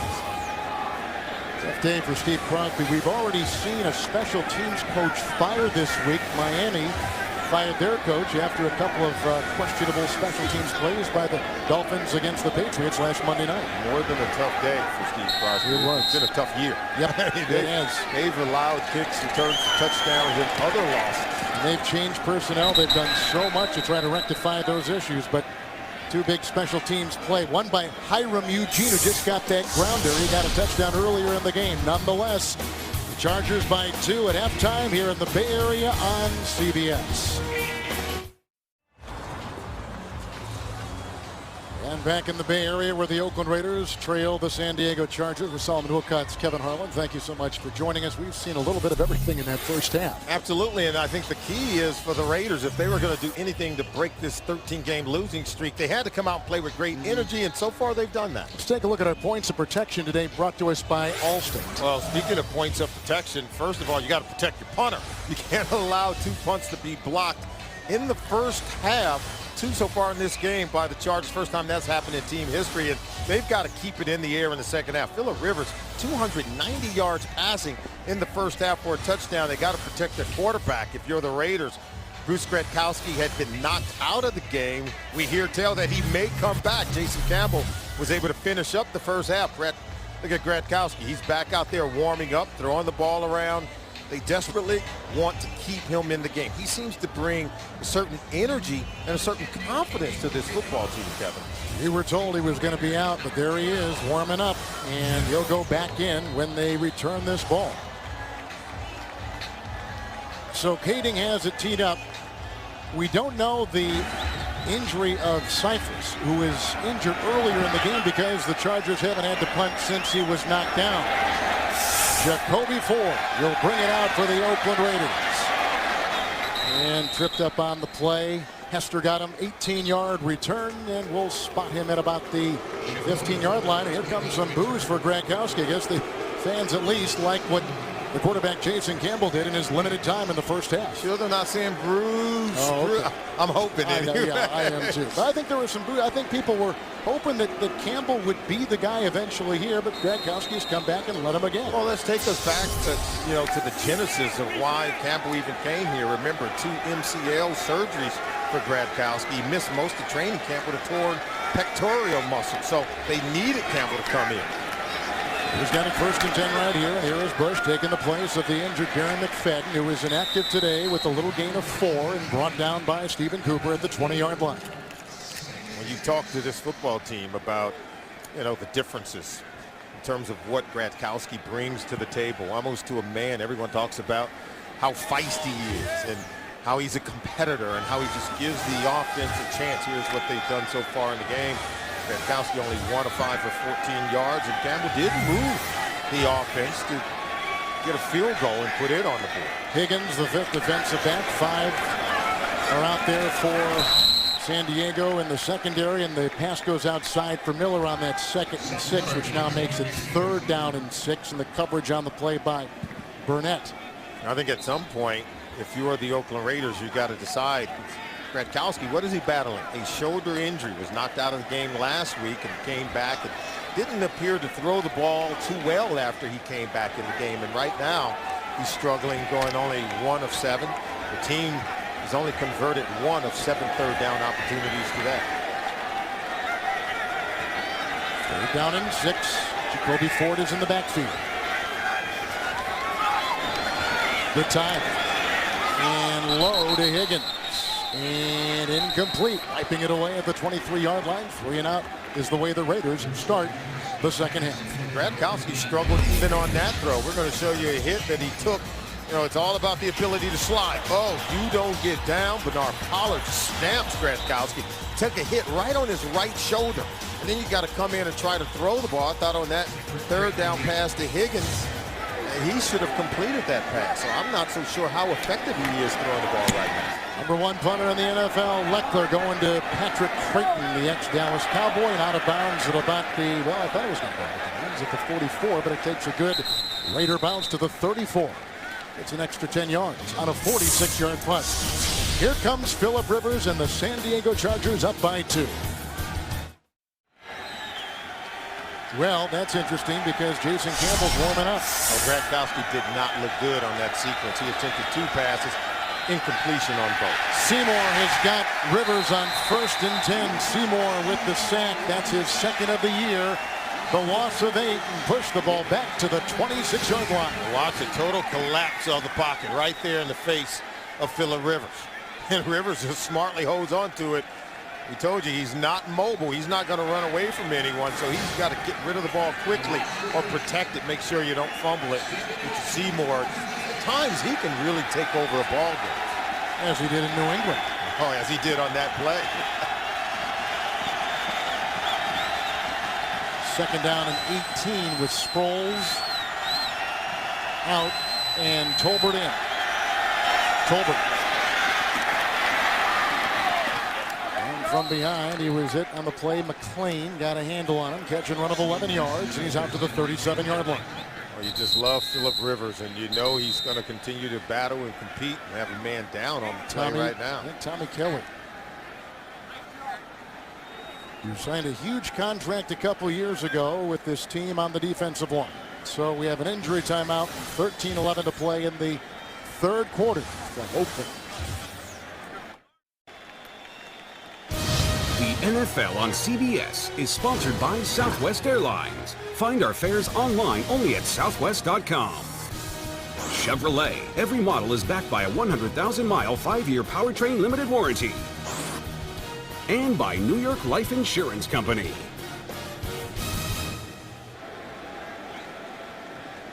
The Raiders kids rookie zone. Part of the football experience here in Oakland.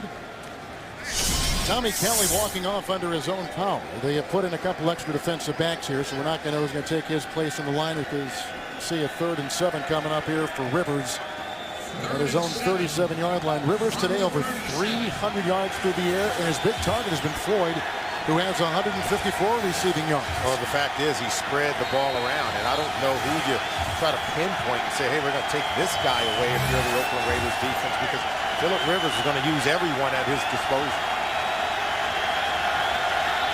Into the secondary, 3rd down and 7.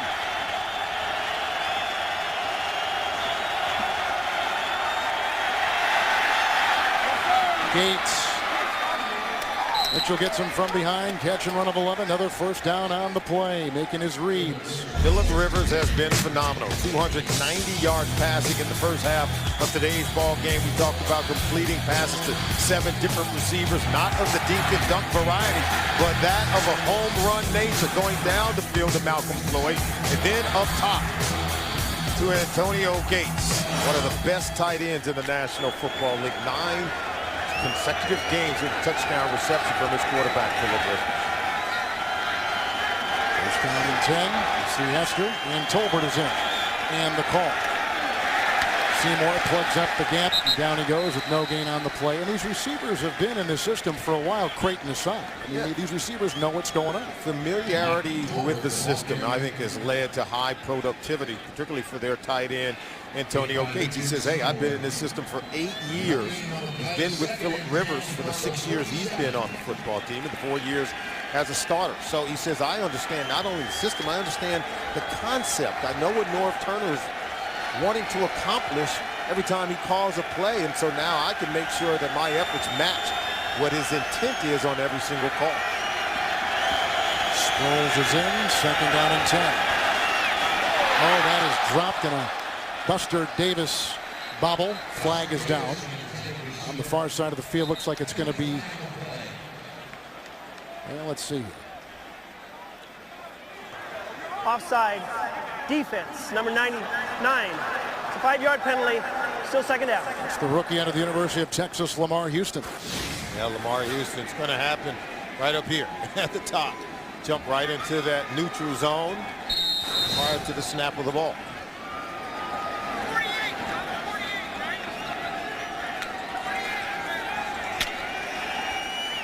So now 2nd down and 5. Tolbert back there for Rivers. Tolbert wrapped up, brought down nicely by Matt Shaughnessy. Got a sack already today. Loss of 2 to the 49 to New York, and Greg Gumbel.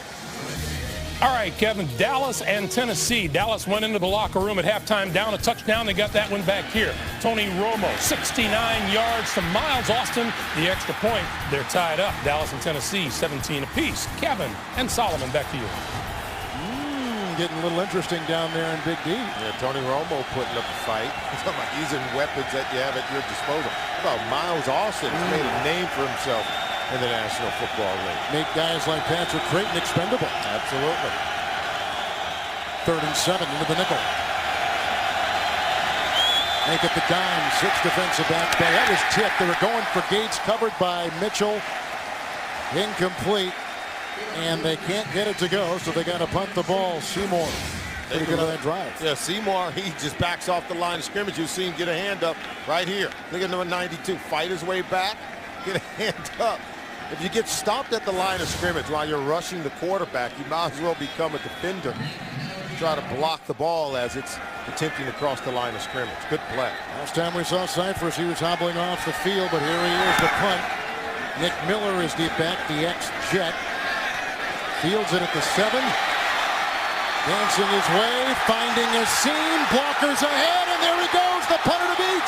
Ran into his own blocker, Johnny Lee Higgins. All the way to the 46-yard line. No flags on the field, and the Raiders will get great beginning field position when we come back. Gronkowski gave it a try. They're going to take him out again. Yeah, he was struggling. I thought he was ineffective, and so smartly and rightly, Jason Campbell comes back into the game. 46-yard kickoff return, 1st and 10. Inside they go to Lewis Murphy. A pick out of the University of Florida. Oliver makes the stop, gain of 3. After being knocked out of the game in the first half, Gronkowski started the second half. Look at this throw. Incomplete, not even close. And on a 3rd down play, watch this one. Now, see, he should have completed that one. He threw it at the feet of Johnny Lee Higgins, so they're going to pull him out of the game. The heart is willing, but the body isn't able for Bruce Gronkowski. That right shoulder is just not right. 2 tight ends on 2nd down and 7. Bush. He's with the block. Tackle was made by Antonio Garay. A gain of about 6. He's down to the 37-yard line. How about this? The Oakland Raiders have struggled on a short field. More importantly, they've struggled in the 3rd quarter. In the last 21 games, the offense has only produced 2 offensive touchdowns in the 3rd quarter for the last 21 games. So the ability for Tom Cable's team to start fast in the second half, it's really important. If they're going to break this 13-game losing streak, maybe this is the quarter they got to put points on the board. 3rd and 1, Bush. Boy, there was no place to run there. Loss of a yard. Back to the 37. Nice play by Cesar on that defensive line. Brings up 4th down. What to do here? Give a lot of credit to the run defense for the San Diego Chargers. Look at that. Nowhere to go. Every hole is plugged in. Containment to the outside and then a force of pressure up the middle. Tom Cable knows that he's got to win the battle at the line of scrimmage. He talks about being the more physical team, but so does North Turner. And right now, the Chargers are winning that battle. They're going to go for it. Khalif Barnes eligible there into your screen. 4th and 2. Bush. And gets the first down, it would appear, as he is to the 40, make it the 36-yard line. Very close to a first down. Cable saying just one time, give it to us, because he wants to be able to win at the line of scrimmage. About the Raiders offensive line winning that battle to get Bush 245 pounds of man and muscle to be able to move the first down mark. Cooper made the stop. That's going to be real close. It is going to be close. Also, Applewhite was there.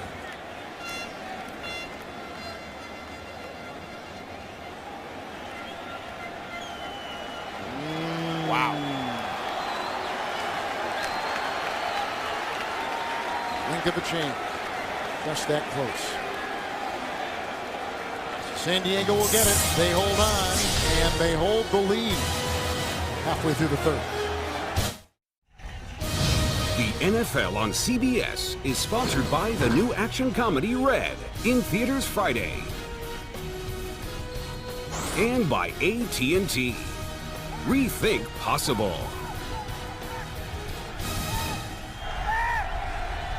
downs. The Raiders turn it over to San Diego. Ryan Matthews in the backfield. And you can see the flags. Tommy Kelly, by the way, who was injured the last time we saw, walked off the field.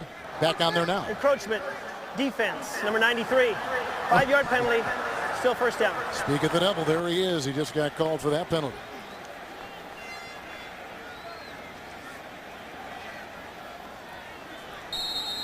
First and 5 now coming up for San Diego.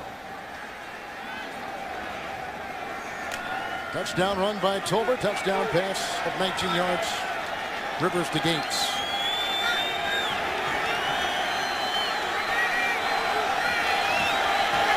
First and 5. Matthews. Hester leading the way. Nice stop. Knocks him out of bounds.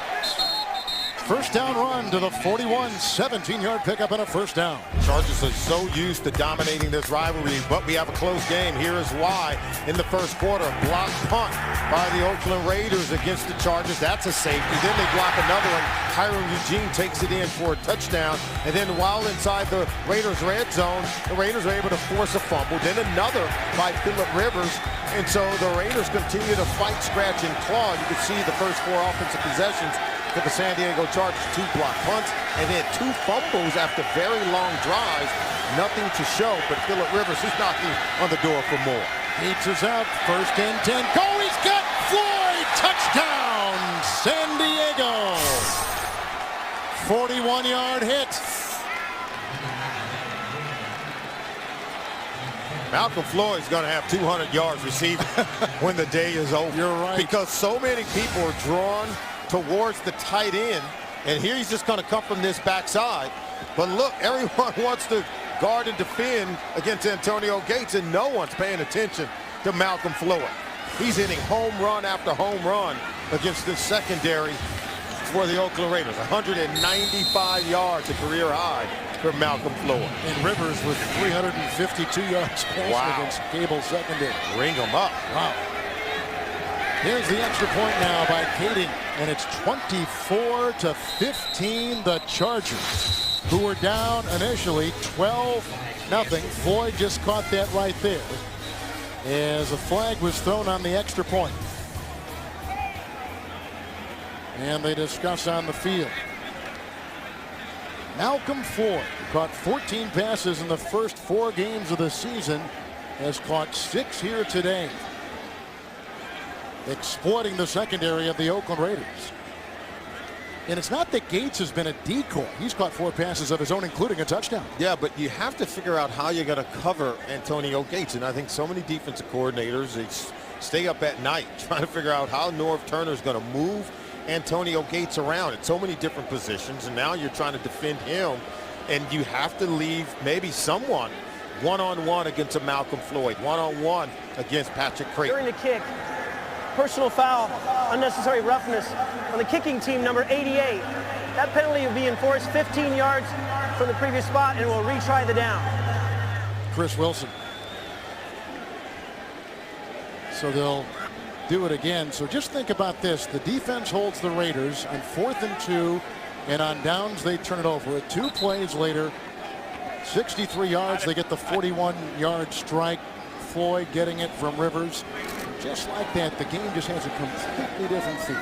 Miscommunication on the back end of Tom Cable's defense. We already saw them leave Patrick Creighton wide open on a shot inside the red zone just before the end of the first half, and Phillip Rivers missed it. He didn't miss on that one down the field. I think there's a reason why Phillip Rivers for the second consecutive year leads the league in yards per pass attempt. He's throwing the ball down the field. He's throwing it very accurately.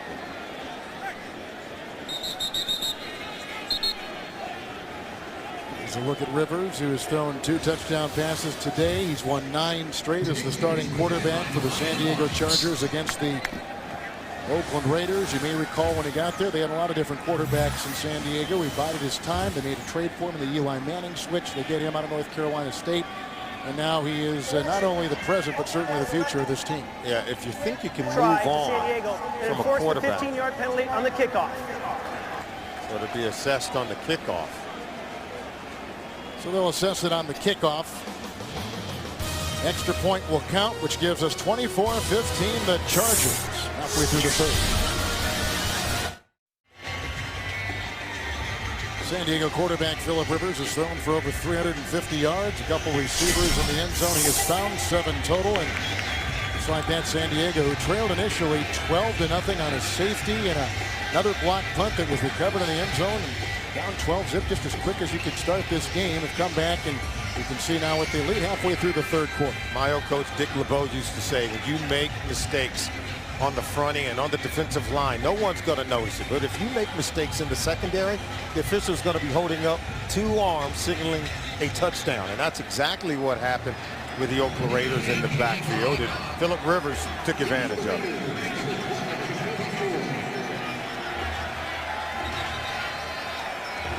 There is a delay right now because our referee, Clete Blakeman, is talking with the observer upstairs here in the press box. The 15-yard line is where this will come from because of the 15-yard penalty on the extra point. And they further the conversation. By the way, there are 3 officials on this crew that have worked the Super Bowl, and a lot of guys on this crew have been on other crews. So they created this. As you can see, Jacoby Ford there in the background.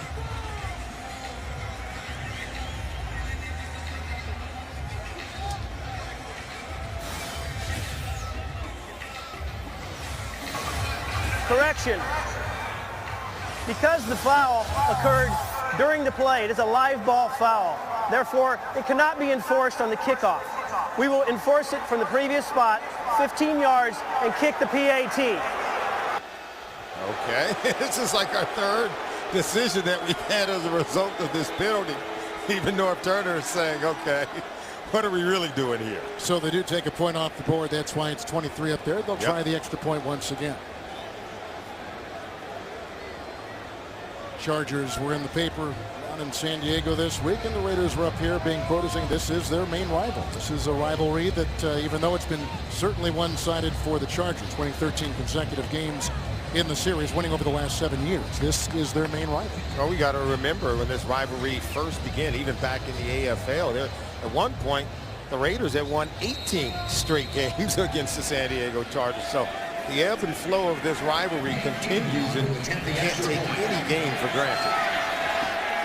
So now it's like a 35-yard field goal. It'll count for 1, and it does, which makes it 24-15. San Diego again is skating, goes back and knocks it through, and here is how it happened just moments ago here in the Bay Area. Yeah, here's our eye control. We're going to show you Malcolm Floyd at the bottom, and he comes here on the post. It's just a 2-man route, and you should not really have any problems on this route. Look at this. Now we're going to stop it right there. You got 1, you got 2, you got 3 guys covering against Malcolm Floyd, but watch this.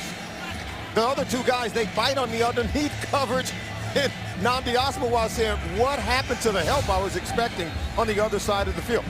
Misreads and mistakes in the secondary will cost you every single time. Malcolm Floyd is a huge recipient of a drastic and critical mistake made in the Oakland Raiders secondary. Lack of communication. Absolutely.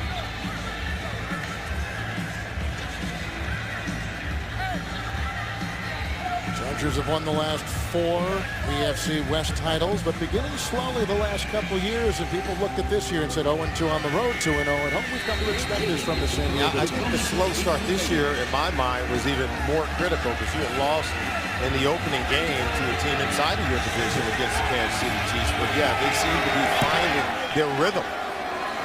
Watch out. Jacoby Ford. And you can see the bubble. That means those guys are going to be on him, and they are, knocking him astray, and that's a tough one right there on a 2-yard return, and look where they're going to begin it at their 2. Well, if you have money in the stock market, you can't afford to miss tonight's 60-minute story about Wall Street's new bet, plus a rare interview with Eminem. It's tonight on 60 Minutes, and it's only here on CBS. So Gronkowski's been knocked out of this game, had a sore right shoulder coming in, was aggravated by a big-time hit from Phillips, and here is Campbell, literally marooned at his 2, 1st down and 10. And Michael Bush out of Louisville. down by Paul Oliver. He's been a role player, a handful of starts in his 4 years in the NFL, and a game of 7. If I'm Tom Cable, the head coach of the Oakland Raiders, the offensive coordinator, Hugh Jackson, you've got to be able to reassert some kind of physicality to regain control of this game. You've got to pound the run game. Michael Bush is one of those big, pounding, bruising running backs. You've got to allow him to try to help you get back into this game.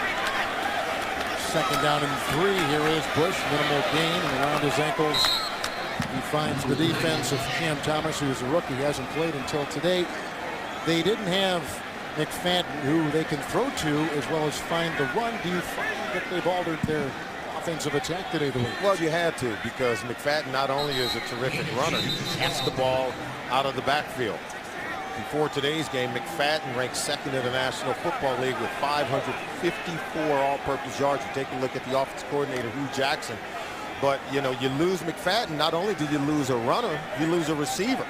Someone who can catch the ball out of the backfield. So, yeah, Hugh Jackson has to bring together, I think, a whole nother game plan, a whole different approach with a much more bigger and more physical running back in Michael Bush.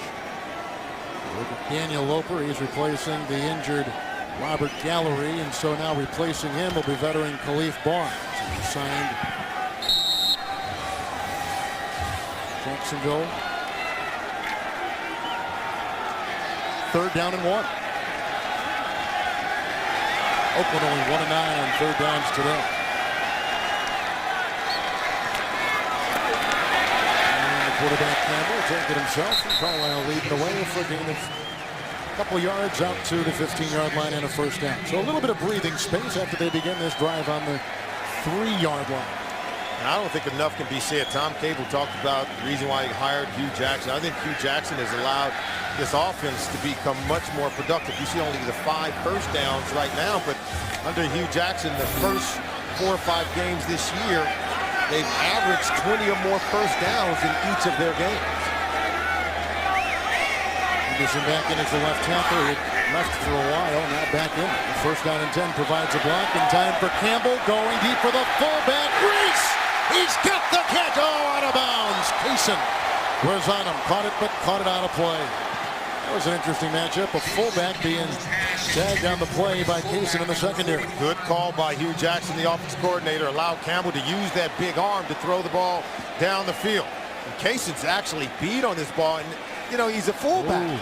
And all he's got to do is just tightrope it. It's a good throw by Campbell.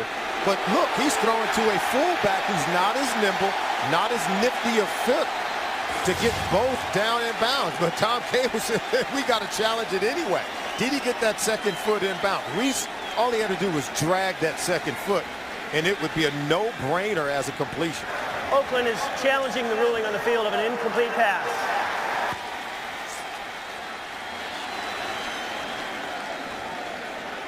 Now we're going to be able to take a look at it.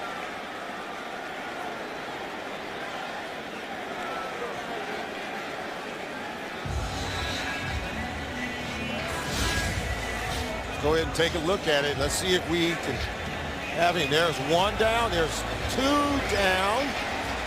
Looks like he might be in bounds. What do you think, Kevin? You know, I don't know if you can tell there because his 1 foot is blocking. How about that? Can you tell with that? We got it blown up for you. Yep. We have the ability. That's eye control ability there. He looks like he's on the chalk. I'll tell you what, the official is standing right there. He is. He couldn't be in better position. That's a quarterback watching a fullback. Wow.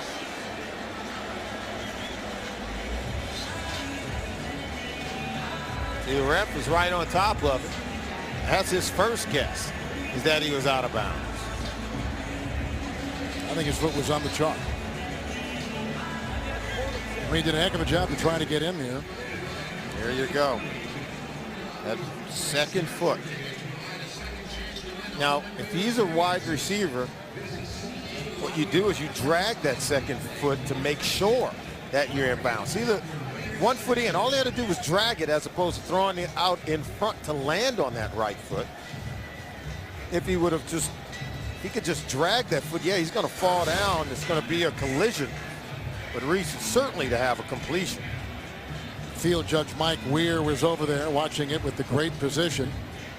And so that's what our review is about right here with 5.5 to play in the third quarter. In a game that saw San Diego trail early 12-0. They came back with 14 unanswered points. We've had 3 lead changes in the game.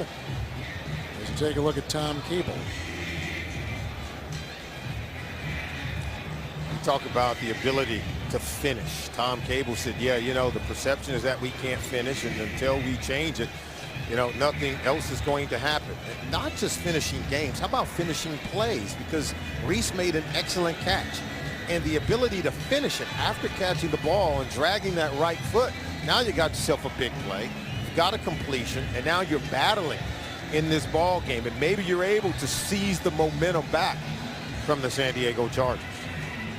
Under challenge right now by Charger head coach Tom Cable, trying to see if his fullback was in or out of bounds as he walking the tightrope on a long pass completion, which would certainly give this After review, offense the a ruling charge. on the field stands. Oakland will be charged with a timeout. It'll be second down from the 15. So Oakland has 2 timeouts, and I did think he was on the chalk, and it's incomplete. Good try, though, nonetheless. A very good attempt by the fullback Marcel Reese. Reese has to finish the play. Initial catch is good, but the ability to finish, drag that foot, and you got yourself a first down. Nickel secondary, second down and 10. Bush. And hit by a handful, including Burnett, who finishes him off at the 21. Pickup of 6 as we pick up Greg Gumbel from New York. Hey, Kevin, the defending Super Bowl champion New Orleans Saints in trouble at Arizona. Liddell Betts fumbles. Kerry Rhodes recovers 27 yards in the touchdown. Arizona leads it by 10, coming up on 6 minutes to play in the fourth quarter at Arizona. Guys? Rhodes had a touchdown against these Chargers last week for Arizona. Absolutely. He was able to recover, fumble, and took it in for a touchdown. Now making another big play against the New Orleans Saints. 3rd and 4. They're blocked by Henderson. That's caught on the play. Lewis Murphy. Foot race into Weddle. Great catch and run all the way to the 14-yard line.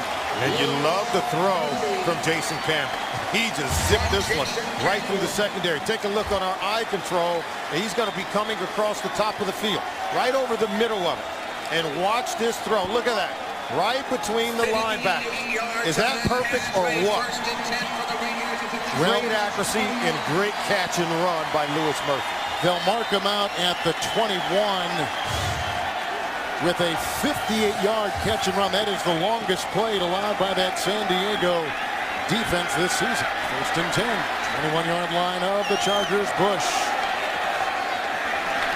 And a gain of 4 as he's down to the 17-yard line. And now we're getting some aggressive play calling by Hugh Jackson, the offense coordinator for the Oakland Raiders. He knows he's got to be aggressive to match what Phillip Rivers and Norv Turner are doing on the other side of the field. They go down the field to Marcel Reese. They're not able to make the completion. What does Hugh Jackson do? He dials up another one. Lewis Murphy deep across the middle. And now they have this Charger defense back on their heels, knocking on the door inside the red zone. Murphy had 119 receiving yards a week ago. And back to pass goes the quarterback Campbell on 2nd and 6. Bush for 3. Make it 4 on the play. Jammer among a couple there to bring him down. That's a play where Hugh Jackson, if you're the coordinator, you'd love to have Darren McFadden at your disposal, because Bush is a bigger back. But watch the catch. Now watch him in the open fields. He's as nimble as you want to make big guys miss. Not quite. But certainly you know he's good in between the tackles. But personnel is very important for an offensive coordinator, putting players in a position to succeed. The faster McFadden probably breaks that one in for a touchdown. Timeout by Campbell. Now the Raiders left with 1 as they were facing 3rd down and 2.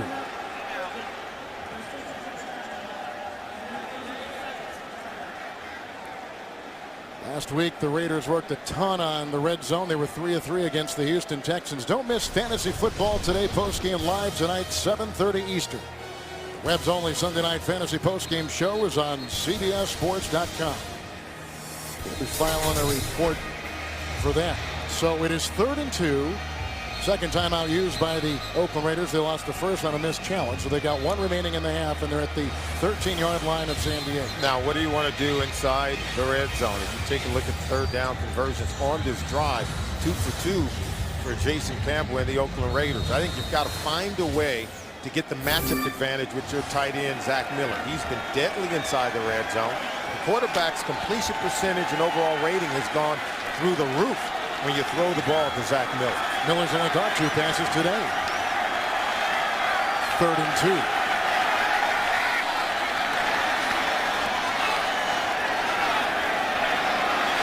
Nickel secondary for San Diego, and they blow that dead.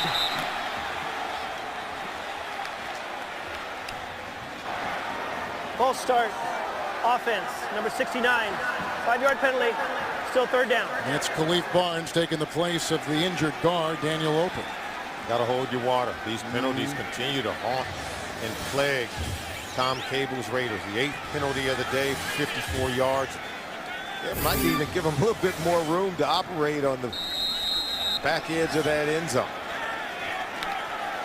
Well, what Tom Cable tell you, talking about Miller moments ago, they said he's been very good in the red zone. So watch number 80 for the Raiders. 3rd down and 7. Into the nickel. Bush. Knocked down by Burnett. Catch and run to the 7. Got the first down and picks up 11 yards on the play. How about Bush? He's a pound-em guy. Yards after contact. And Campbell smartly just dumps this one off because the Chargers secondary had that end zone well covered. So you run everybody off and hit your check down, and about Bush picking up the first down. 1st and goal. Bush, Carlisle a block. Merriman was there to the 3 on a gain of 3. Very critical drive for the Oakland Raiders. They've converted 3rd downs into 1st downs 3 times on this drive. So give Jason Campbell some credit. He has settled in to this position. He is showing improvement in this game more so than what we saw from him in the first 2 games of the season when he lost his starting job to Bruce Gradkowski. More of turn of concern. See if they pound the running game or go with the play action pass. 11th play of the drive. 2nd and goal at the 4. Bush steamrolls to the 1. Gain of a couple. Both coaches said they wanted to be more physical at the point of attack, that they had to win the physical battle in the trenches. So whether it's Samson Satelli, Loper, the left guard. 68 is reporting eligible. Number 68 is eligible. Held here. Cooper Carlisle, the interior guys on the offensive line. Can they eke out 1 more yard? Critical 3rd down play.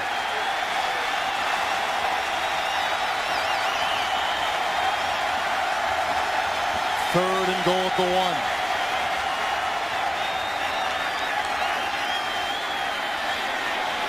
Blocked by Bush. Touchdown. Miller.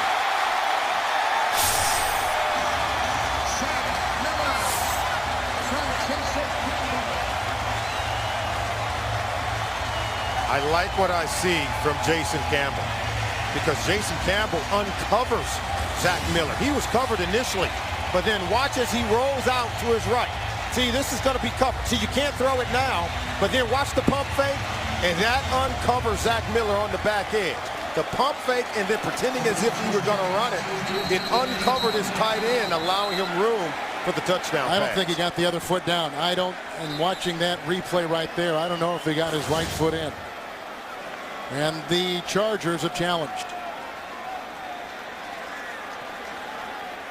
I think he landed on his hip before that right foot hit the end zone.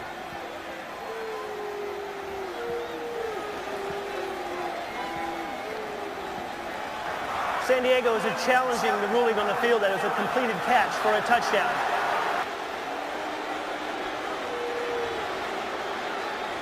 We said that Zach Miller would be the intended target down inside the red zone. There's the catch. There's 1 foot in there. Elbow hits. That constitutes. It sure does. That constitutes a touchdown right there. The elbow. But was the elbow in? I don't know if we saw it all the way. I think the elbow's in. Down. If the elbow's in, that's equivalent to that second foot. If it is in. You be the judge. This is a pretty good angle right here. See that? Forearm hit and then the elbow. Well,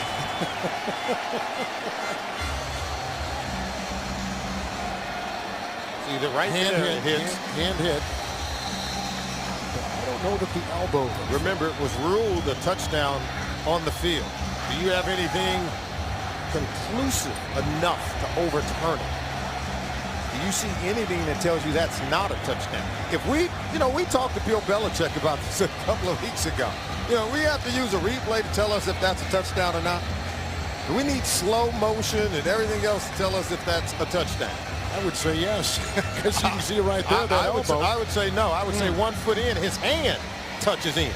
His hand hits the ground. Right there. His hand hits even before the elbow hits. You make contact with a foot and a hand. In my mind, that's a touchdown. I know what the rules say. It's a touchdown. I think the elbow hit the chalk. But the hand was inbound before elbow hit chalk. It was. And got his left knee down the end zone. Therefore, by rule, it is a touchdown. The ruling on the field is confirmed. Let's take a look at that knee. Sometimes you just go by what you see. And you don't have to become over litigious trying to figure out if it's a touchdown or not. Look, boom, boom, touchdown. He said, and what they're saying is the foot and then the knee hit inside the end zone. They don't even have to get as far as the hand. I think it was clear in my mind, even initially, it was a touchdown. It looked like the knee and the elbow hit at the same time. Nonetheless, they give him 6, and here is number 7. And the Raiders are back in business with 1:12 to play in the third and down by 2. That is the longest touchdown ride by the Raider offense since 1997, 97 yards. Wow. Well, this is the rival for both these teams. Let's go back to 1960. The Raiders against the Los Angeles Chargers. Al Davis was the receivers coach for the Chargers. Tom Flores was the quarterback for the Raiders. Chargers quarterback Jack Kemp threw for over 300 yards and a pair of touchdowns, while running back Paul Lowe rushed for 149 yards and a score. Chargers won that first meeting 52-28. So, how about like that? I said before, these two teams think they are the #1 rival in each book. The greatest Raider of them all, Al Davis, has been on both sides of the rivalry, starting his career with the LA Chargers. And it was Al Davis who was instrumental in signing Lance Allworth to the Chargers. Remember, a lot of teams in the NFL wanted the Hall of Fame wide receiver, and Al Davis goes out and recruits. There's Al Davis there. He recruits Lance Allworth and coached him as the wide receivers coach for the LA Chargers. So Al Davis was a great man of the National Football League. Remember, it was his Raiders that at one time won 18 straight over the Chargers. Another touchback. Third today by Janikowski. He had 5 last week. He's had 8 in less than 2 games.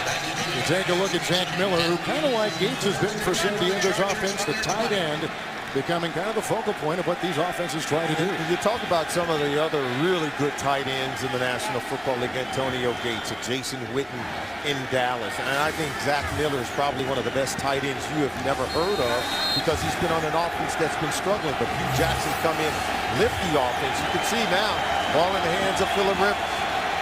Over 300 yards passing so far in the game. 2 tight ends. Matthews is in. First down and 10.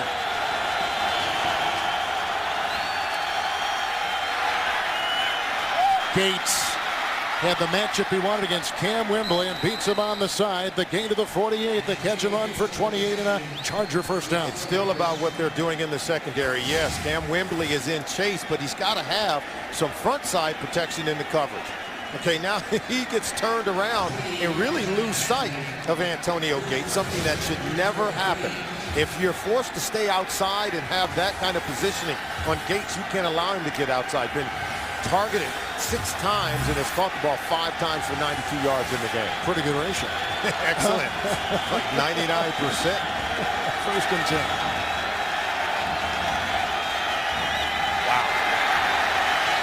Going deep, and he's got three, and there's a flag thrown. Floyd was in the sights. Asamoah was defending. Flag is down at the 20 where the route was being run. Wow, this is like a phantom holding call of some sort. It came out way late, and the ball was well overthrown. It's on Asamoah. Saying it's illegal contact against number 21. Nnamdi Asamoah. And Nnamdi is saying, how? I was stacked on top. I got to see it again, but initially I didn't see how the receiver's route toward the end zone had been impeded by Nnamdi Asamoah. Well, for those of you expecting to see 60 Minutes, you're watching the NFL on CBS, the game between the San Diego Chargers and the Oakland Raiders. Kevin Harlan with Solomon Wilcox. We have a 2-point game here. 60 Minutes will be seen in its entirety immediately following this game, except on the West Coast. First and 10 from the 47. Seymour jumping as he induced. Encroachment, defense, number 92. It's a 5-yard penalty, still first down. 10 penalties now in this game against the Oakland Raiders. And much of the criticism coming into today's game is how they couldn't finish. Well, part of it is that they tend to shoot themselves in the foot with those kinds of mistakes. We talked about the fact you can't give Phillip Rivers in this potent offense second chances. You give them a new set of downs, first down. How about 1st and 5 for Phillip Rivers? North Turner dialing up even more deep throws for his quarterback. 1st and 5, Ryan Matthews. Golfed at about the 38-yard line on a gain of 3. You like this guy. He has fumbled the ball a little bit, though. Did not start today. Tolbert was the guy in the opening lineup. He is a really good player. And I think they're smart to playing behind Tolbert. I think you're going to need him healthy in the month of December, late in games, particularly as they get into the postseason, because that is their plan. But if you give North Turner a balanced offense in the postseason, this could be the year in San Diego. Phillip Rivers has thrown for almost 400 yards and 2 touchdowns. Lot of lead changes at the end of 3. The Chargers by 2 on CBS.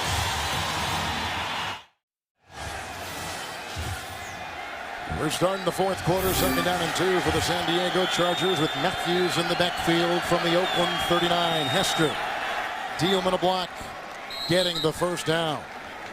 To about the 32 and a pickup of 6. Good way to start the 4th for San Diego. Well, you trail by 2. Jason Campbell takes his team on a very long drive of 90-plus yards to get the touchdown. And if you're the Oakland Raiders, it's about time you start playing some defense against North Turner and Phillip Rivers. Look at the number of first downs for the San Diego Chargers. It's up to the defense to help the Raiders finish this ball game and close it out with a win. Creighton is in. Gates is out. 1st and 10. Going for Creighton. Coverage by route. 2nd and 10. Let's go to Greg Gumbel in New York. Kevin and Solly out in Arizona. New Orleans maybe with a little too late. Drew Brees escapes the pressure. 35-yard touchdown to Robert Meacham. 23-20. But Arizona with the football coming up on a minute to play in regulation, guys. Saints play close to the edge, it seems like, every game. And Drew Brees is going to keep pulling the trigger, Greg. he may not be done yet. 2nd and 10. Matthews. Good block by Dombrowski. Tackle made by Huff.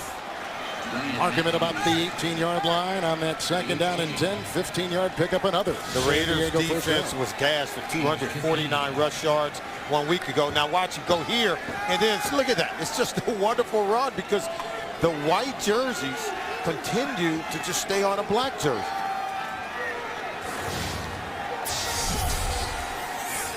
Huff is left, and they have brought in rookie Stevie Brown, the Raiders have in the secondary. 1st and 10. Drive started back at the 20. Matthews. Ran into Green. Backed up on the play by Wembley. Gain of 2 to the 16. Chargers continue to do the right thing. Pound away with the run game. The Oakland Raiders, their run defense come in ranked second to last in terms of their inability to stop the run. Look at the red zone possessions today for North Turner's Chargers offense. There's been some misses, a couple of fumbles down inside the red zone.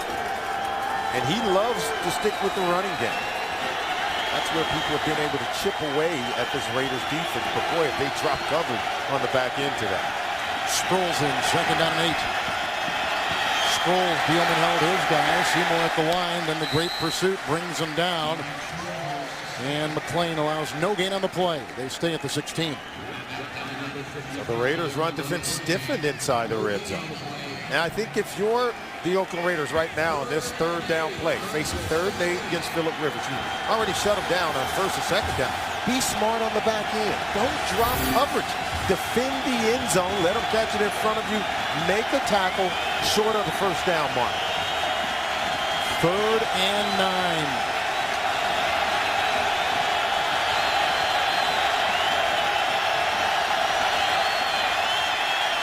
Good block by Dombrowski. Incomplete for Buster Davis. Coverage by Route. 4th down, they're going to be relegated to a 3-point try. Nice defensive stand by the Oakland D. Good coverage. Phillip Rivers wants to cross him. That's where he wants to go with the ball. Now, he knows he's got to be able to hit Buster Davis. That's just an incompleted pass on Phillip Rivers. Didn't have good footwork on that one. But I think he had separation against Route. He's got to be able to hit Buster Davis on the crossing route. 34-yard try by Nate Kading out of Iowa. And the Charger lead is extended. 27-22. 12 to play in the game. Big play on that drive. A 28-yard catch and run by Antonio Gates. And tonight on CBS, all new, beginning with 60 Minutes, followed by new episodes of The Amazing Race, Undercover Boss, and CSI Miami. That's tonight only on CBS. So it's still a 1-score game, and the good defense by the Raiders right there holds them out of the end zone and relegates the San Diego Chargers to the 34-yard field. Very impressed with the Raiders defense on that red zone stand. It was the penalties by the Raiders on defense that allowed Phillip Rivers to mount a drive, but they force only a field goal. Now Jason Campbell's going to have a shot to put some points on the board. And Jacoby Ford is deep back for the Raiders on the Kading kickoff from the 6-yard line. Out of room and brought down on the play, or pushed out of bounds at least, by Keon Wilson. 21-yard return. So Jason Campbell with those numbers taking the place of the starter Gronkowski, down by 5. The NFL on CBS is sponsored by the new Ford Edge. The world has never seen a crossover quite like this. Bing. Stop searching, start deciding with Bing, the decision engine from Microsoft. And by Warner Brothers Pictures Hereafter. In theaters everywhere October 22nd. Beautiful afternoon here in the Bay Area. Under 12 to play. Kading just knocked in a 34-yard field goal. Here's a 1st and 10 for quarterback Jason Campbell. Reese, the fullback. Right down around the head right there, as you saw. That's a gain of 3. Put him at the 30, and Phillips is all over him on the play. But still a smart play. You're either going to run it on 1st down, but if you got to throw it, you got to be able to 3-step and get the ball out variety. He just hog-tied him, got him down to the ground. Good physical nature tackle. Thomas and Johnson on their defensive line on the 2nd down and 7 push. Upended in the secondary by Paul Oliver. That's a gain of about 7 yards, close to a 1st down. Let's go to Greg Gumbel. Hey, Kevin, it's all over at Arizona. Drew Brees trying to rally the New Orleans Saints. Dominique Rodgers-Cromartie puts a stop to that. He'll pick it and return it 28 yards for the touchdown. Arizona, a 10-point winner over the Saints. 30-20 is the final in the desert, guys. First time since 07 that Brees has had an interception return for a touchdown. 3 interceptions on the day for Drew Brees in that game. Wow. Yeah, wow is right. And they're trying to figure out if Bush got that 1st down, and he did. Fantasy numbers around the National Football League today. It was fun to watch. McNabb and the Redskins beating Green Bay. Romo in full flower, but a couple of picks. Orton, another big day for Denver, although they lose in Baltimore. Now Orton seemed to always get 300-plus yards. They don't run it, but he's going to throw it a plenty. 1st and 10. Bush. Locked up right there. Castillo is right there with the stop and no gain. We gain. Greg Gumbel from our CBS studio. Kevin, you were just talking about Tony Romo down in Dallas. Romo to throw. Tennessee's Alteron Verner. The interception returned it to the 1. Chris Johnson scored from there. 7:20 to play in the 4th quarter. The Titans lead the Cowboys 27-20. Verner made his first career start. The rookie out of UCLA did last week. He is a very good player, getting better each and every week. Michael Griffin said he doesn't play like a rookie. 2nd and 10. Campbell's hit 5 in a row and wanting to wind up there, buys some time and throws it away in a flag. He's at the 44-yard line on the near side. Kaysen was watching the fullback. Reese.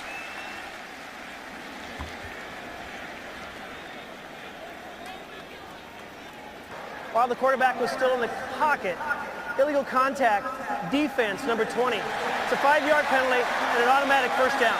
Antoine Kaysen playing in the place of the now departed Antonio Cromartie. And you know what? Jason Campbell's got to cut the ball loose when he has a receiver open down the field. You tell me if Hayward Bay at some point didn't come open, even on the second look. See, right now he's even and leaving. He's open. Throw the ball down the field.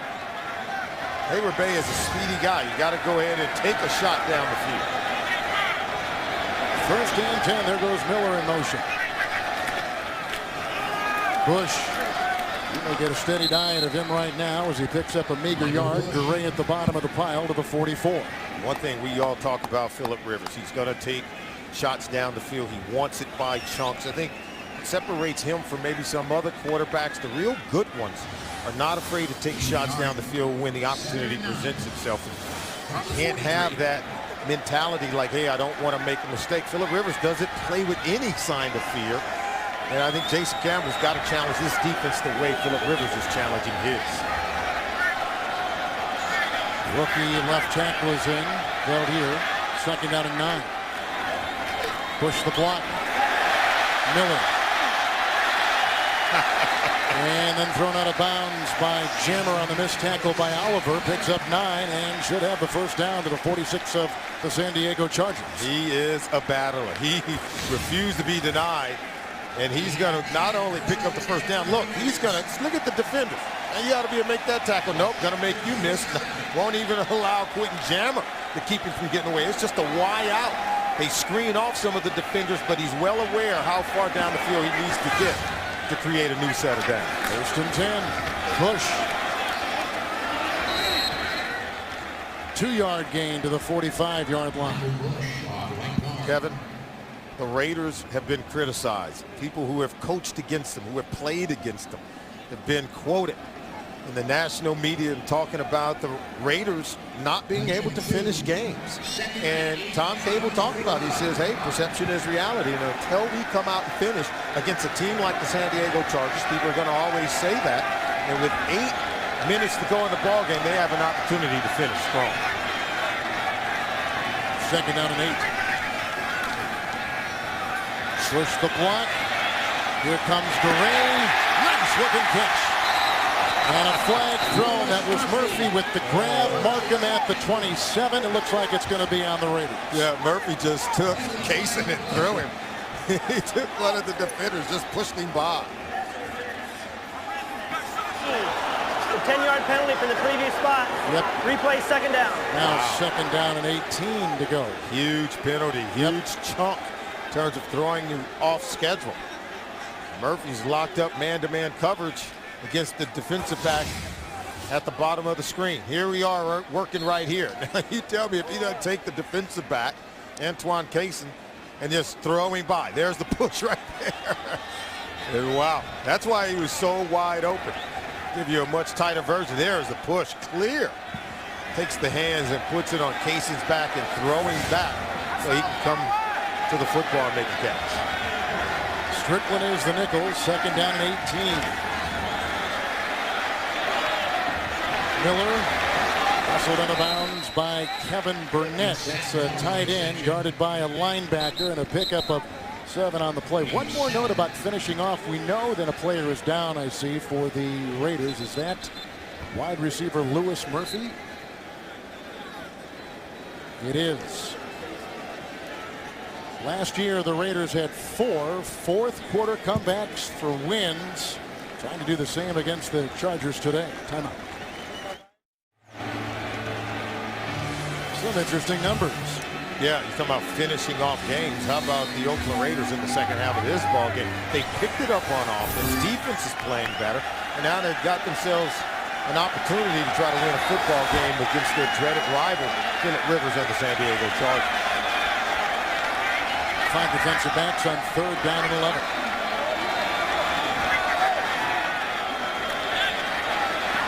They're holding them off. Good looking catch. It's Miller. Fumbled the ball. If he was down, let's see. The ball was loose. Recovered at the 32. Big time hit there put on him by Stephen Cooper. It is Oakland's ball. And look where they will have it. 1st and 10 at the San Diego 32. That was an amazing throw by Campbell. Now watch the pocket presence he has. Looking down the field. Did you see the time to throw the ball? 2, 3 defenders coming in to get at Zach Miller. And Zach Miller has himself a presence on this offensive football team for the Raiders. He's probably one of their better ball players. And boy, is he fighting to create positive gains. 1st and 10 and Bush. Left by Johnson. Tripped up just enough, though, as he lands at the 24. Pickup of 8 as we pick up Greg Gumbel from New York. Kevin and Solomon, a little back and forth down in Dallas. Tony Romo for Jason Witten. 18 yards and the touchdown. 4.5 minutes to play. They're tied with Tennessee at 27 apiece, guys. Witten's a multi-Pro Bowler for the Dallas Cowboys. When you have tight ends, you talked about even a Zach Miller, it really does help the quarterback to make big plays. 2nd and 2 right here for Kemp, taking the place of the injured Gronkowski. Play clock at 5. Bush. Stuck up inside by Cooper. Gain of a yard to the 23. Good read by Bush. With the zone blocking in front of him, sticking that foot in the ground and getting vertical, heading downhill, pressing the line of scrimmage. He's a guy that's trying to pound it out today and doing a really good job at it. 95 yards. Absolutely. 95 yards rushing. And he gives Tom Cable just some physical presence in terms of their running game. 11th play of the drive. 3rd and 1. Campbell takes it himself.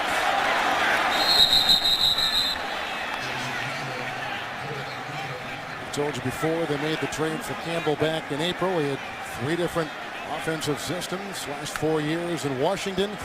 Like another one here in Oakland. He's had a lot on his plate.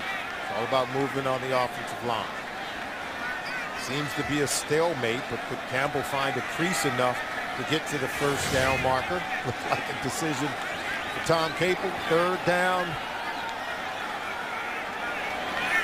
They got to go in and create some movement up front. Now we're going to have a 4th down call. Cable says we're going to go for it on 4th down. You like the call? I do like the call. Bring out the extra tight end, Myers. And this is going to be their final timeout. Burns. Raiders have none left. They're on the move. A crucial 4th and 1 coming up. The NFL on CBS is sponsored by Allstate. Dollar for dollar, nobody protects you like Allstate. And by Verizon, the official wireless service provider of the NFL.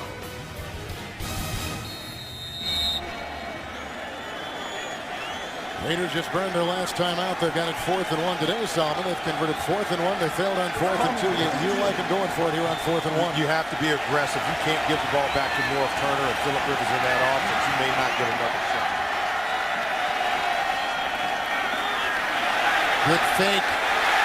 That's the backup tight end Myers, who blocked a punt earlier today out of bounds at the 11. A catch and run of 12 and a 1st down for the Raiders on a gutsy play. Tackle made by Castillo. Even North Turner told us that this was an offense that really has got some bite. It's the fake reverse. He bootlegs out to the right. Look at easy toss to Myers for a first down. I thought it was an aggressive play call, well designed by the Raiders offense coordinator, Hugh Jackson. I just think it was absolutely the right call. You've got to attack this Chargers defense. Just a really smart play. 1st and 10. Bush grabbed inside by the rookie Cam Thomas. 6-yard gain, put him at the 6. The field goal wasn't going to help him, Kevin. And even if they get the touchdown here, I think you've got to go for the 2-point conversion, because you're going to need all the points you can get if your defense has to get back on the field against Phillip Rivers. Tom Cable was already thinking ahead, and you can see Norv Turner watching the clock. He said, how much time is going to be left when we get the ball back? First things first, though, get in the end zone. Huh? 2nd down and 4. Yeah, looked like they had some movement. Was that Nuwabo? I think it was on the defensive line, unless he was induced.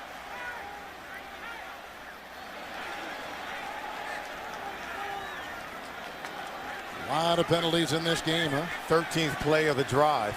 And if you're a defensive guy 300+ pounds, you're a little bit tired.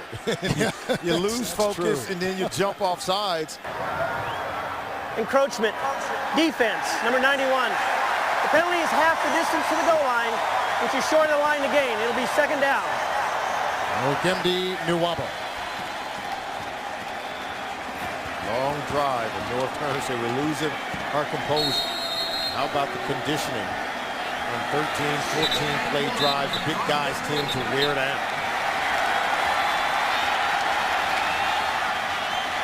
2nd down and 1.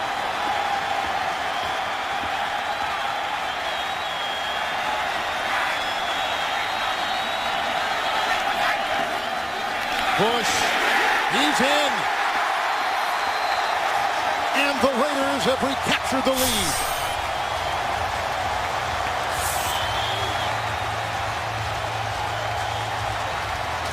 Much to the dismay of Chargers defensive coordinator Ron Rivera.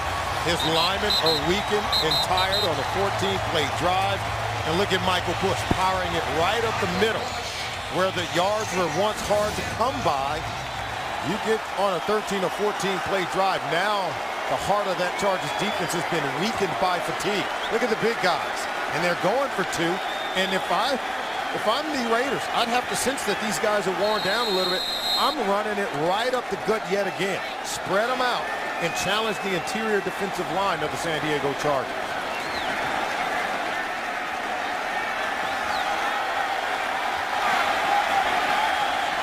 A 2-point try.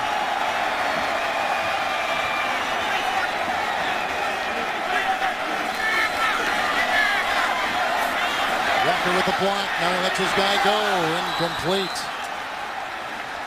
That's a lot of time to leave on the board for Phillip Rivers. I would have preferred to see the Raiders spread them out and then pound Michael Bush right at that defensive line. They appear to be worn out from fatigue on a 14-play drive.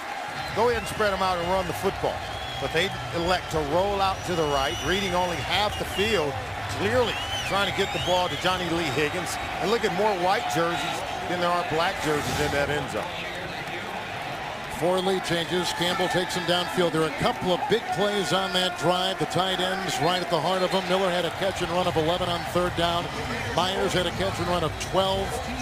3-yard touchdown run by Bush, who is over 100 yards today on the ground. And the Raiders in the 4th lead change today, up by a single point over San Diego, a team that has beaten Solomon 13 consecutive times. And here's one of the best passers in the National Football League, one of the best leaders at the quarterback position in Phillip Rivers, leading the league's #1 ranked offense with 3 minutes and 39 seconds left.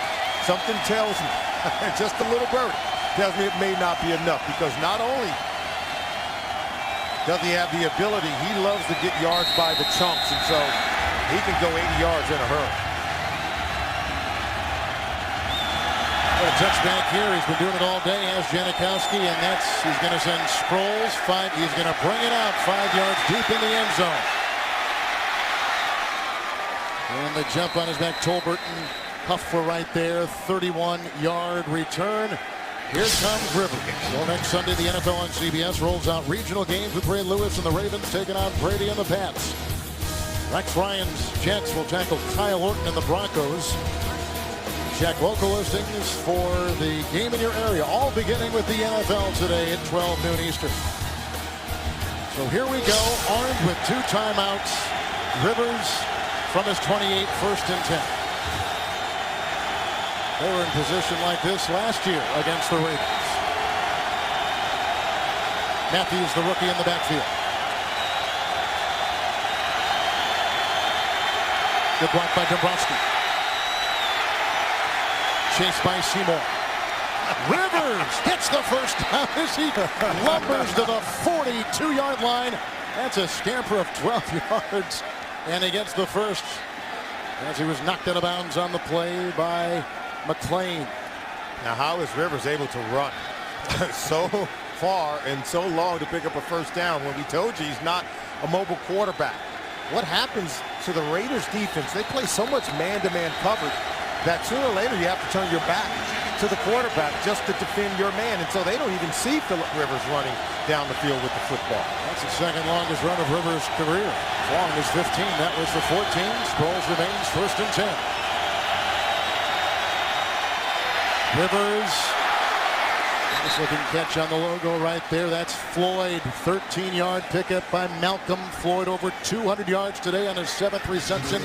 Working on Huff, first down. And everything starts with a clean pocket. And see, watch the vision down the field. Laser lock passing from Phillip Rivers. If you are the Raiders and you want to extinguish this potential game-winning drive for the San Diego Chargers, it starts with putting pressure on the quarterback. If you can't pressure Phillip Rivers, you can't stop Phillip Rivers. Raiders in the nickel.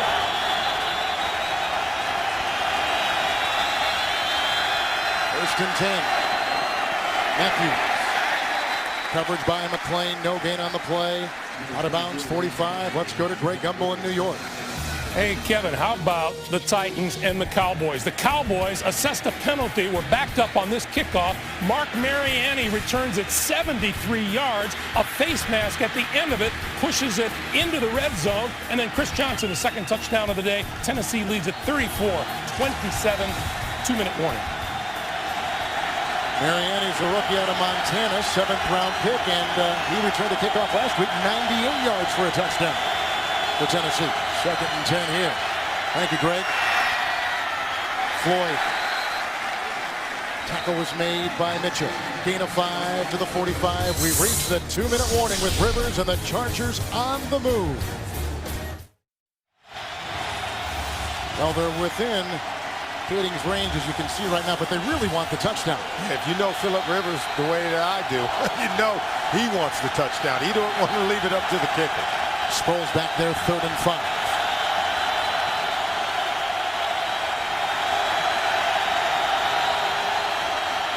Blitz. Buster Davis grabbed by Asamoah down to the 33, picks up 7 on 3rd and 5. That is a San Diego first down. Wow, great throw, great catch. And what a close by Nnamdi Asomugha. Couldn't separate the receiver from the ball. Excellent completion. First down Chargers. 6 defensive backs, 1st and 10.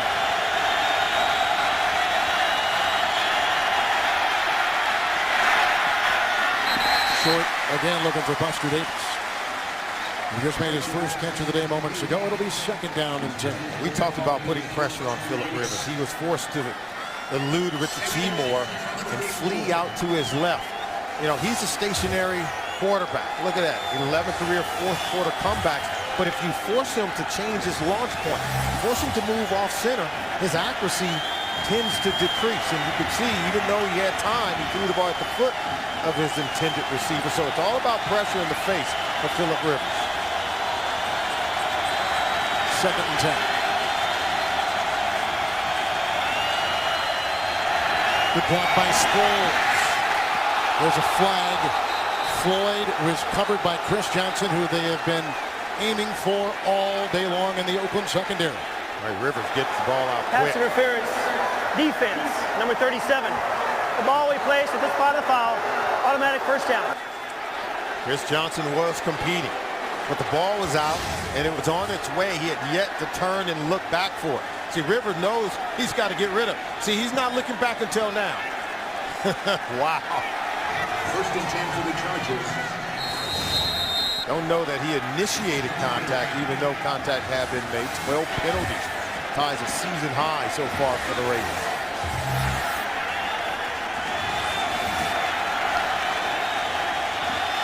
Five defensive backs. They got one too many out there.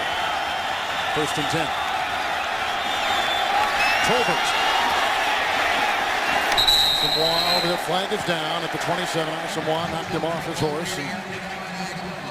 Great play. Great play by Nnamdi Asomugha. As he had a blocker on him, still made the tackle. Holding. Offense. Number 85. 10-yard penalty. Replay first down. It's Gates. They have to set the edge, and there's Gates right there. So see, that's where, see how he hugs him up? That's why they call the holding. Now watch Asomugha while he's able to get off that block and still make a tackle. That's just great defense. Raiders can't stop the clock. Chargers, as you can see, with a couple timeouts. First down and 20 right now at the 33. 6 defensive backs. Rivers.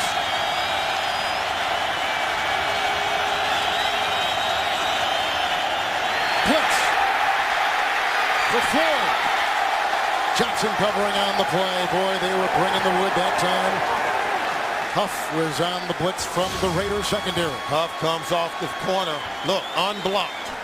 And now if you're Johnson, make this catch. You make that catch for your defense if you're Chris Johnson. What a hit on Phillip Rivers. But the ability to close out games is really predicated on closing out plays. And if Chris Johnson can make that catch, the Oakland Raiders are going to preserve a victory. They're going to preserve that lead and come away a winner. Finish off every play. Second down and 20. Blitz again with Huff. Knocked away! That's an incomplete pass. His arm was moving. They pick it up with Tyvon Branch. Although we've heard no whistle, they've not marked him down. There he goes in a foot race with Sproles. That is a touchdown!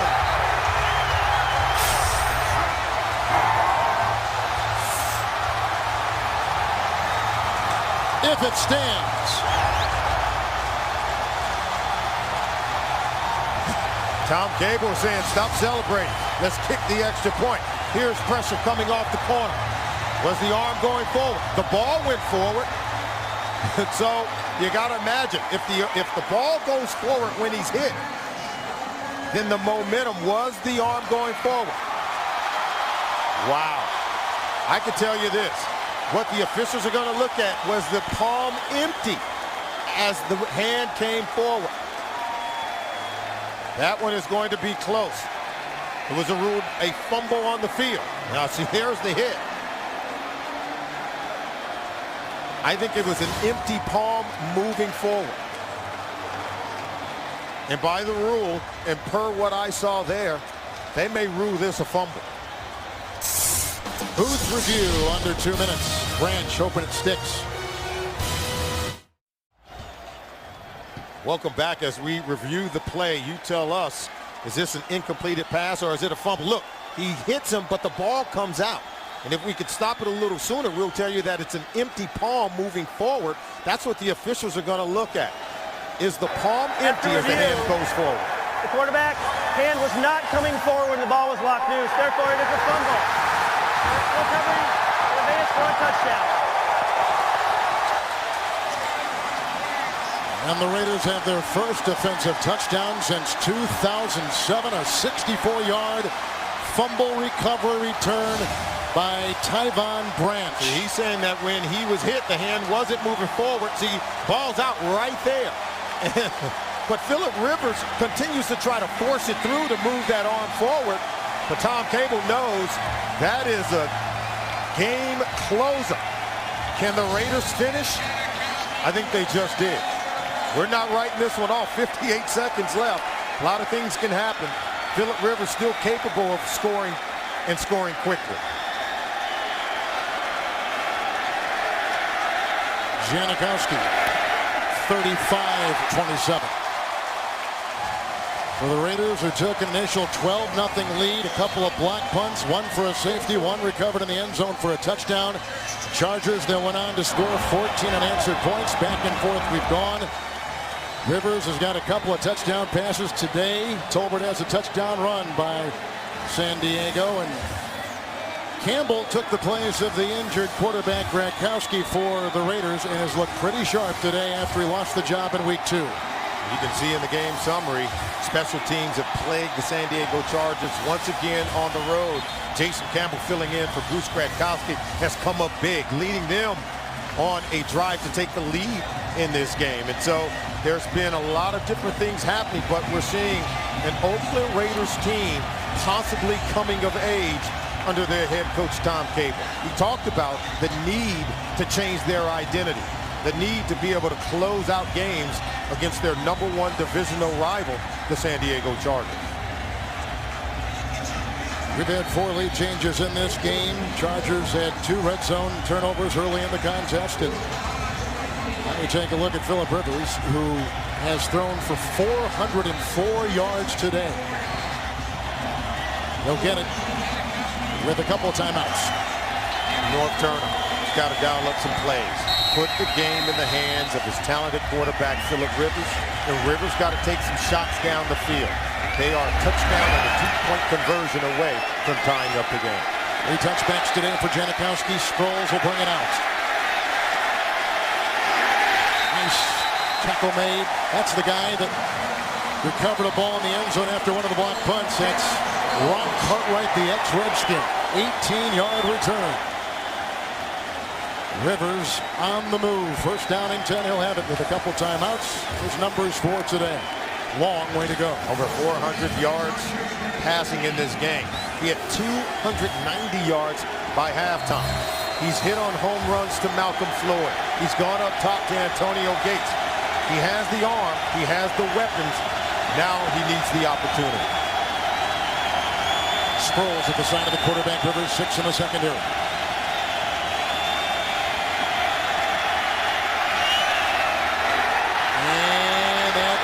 Grabbed. Nice looking catch up at the 37-yard line. And a 22-yard reception made on the play by Creighton. Route was there. Spot the ball at the 37-yard line. And tonight on CBS, all new. It all begins with 60 Minutes, followed by the new episodes of The Amazing Race and then Undercover Boss and CSI Miami. That's tonight, and it's only on CBS. 1 timeout remaining for the Chargers. Kevin, so much of the San Diego Chargers pass game is predicated on throwing the ball in the seams, particularly on the vertical routes. They want to stretch your zones, and mostly you're going to get man-to-man from the Oakland Raiders. But they want to stretch you out, and they want to attack where they feel they have the best matchup advantage. Chargers a single timeout, have it 1st and 10 from the 37.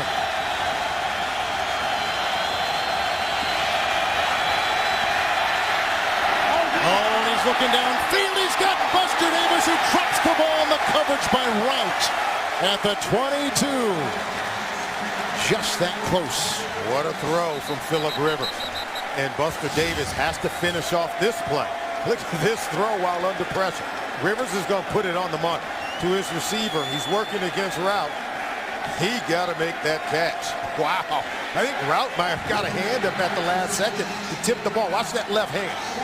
But the ball is certainly into the body of Buster Davis, who can't finish on the play. And they're prying it out. Wow.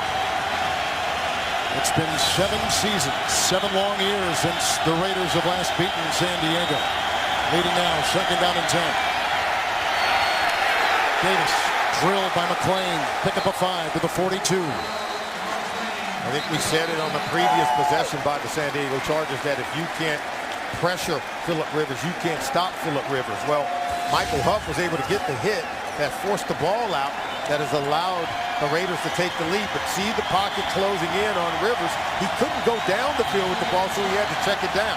The better pass rush the Raiders are able to mount against North Turner and his offensive football team, the better chances they have of winning the game.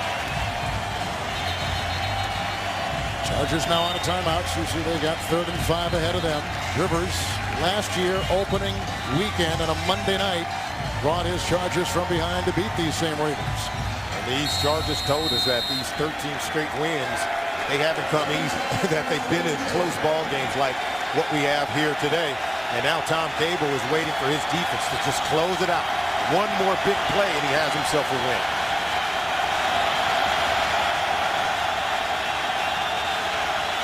Third and 5. Knocked away. Beautiful play by Mitchell. Mike Mitchell out of Ohio University. 4th down. It all starts with pressure on Phillip Rivers. Rivers can't hit himself. Look at the pressure.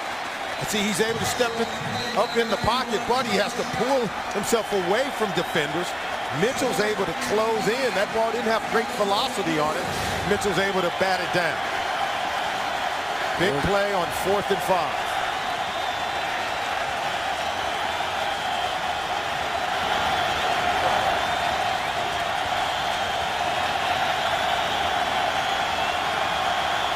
Blitz. Branch on him. Incomplete. That was 4th down. And on downs, the Chargers give it back to the Raiders. Neither team with a timeout. And 7 long years of losses to the Chargers will come to a close. And Tom Cable, who this week said, if we want to be the kind of team we want to be, we have to win this game. And it looks like they're about to do just that. You snap a 13-game losing streak to the team inside your division who's won four consecutive division titles. One of the best quarterbacks in the National Football League had the ball in his hands, and yet the Raiders were able to stop him. Boy, were they able to finish today. They ran it enough in the paper and in the national media, and they come up winners. And the Chargers will go to 0-3 on the road. Their nemesis away from San Diego, turnovers and special teams. It came back to get them today.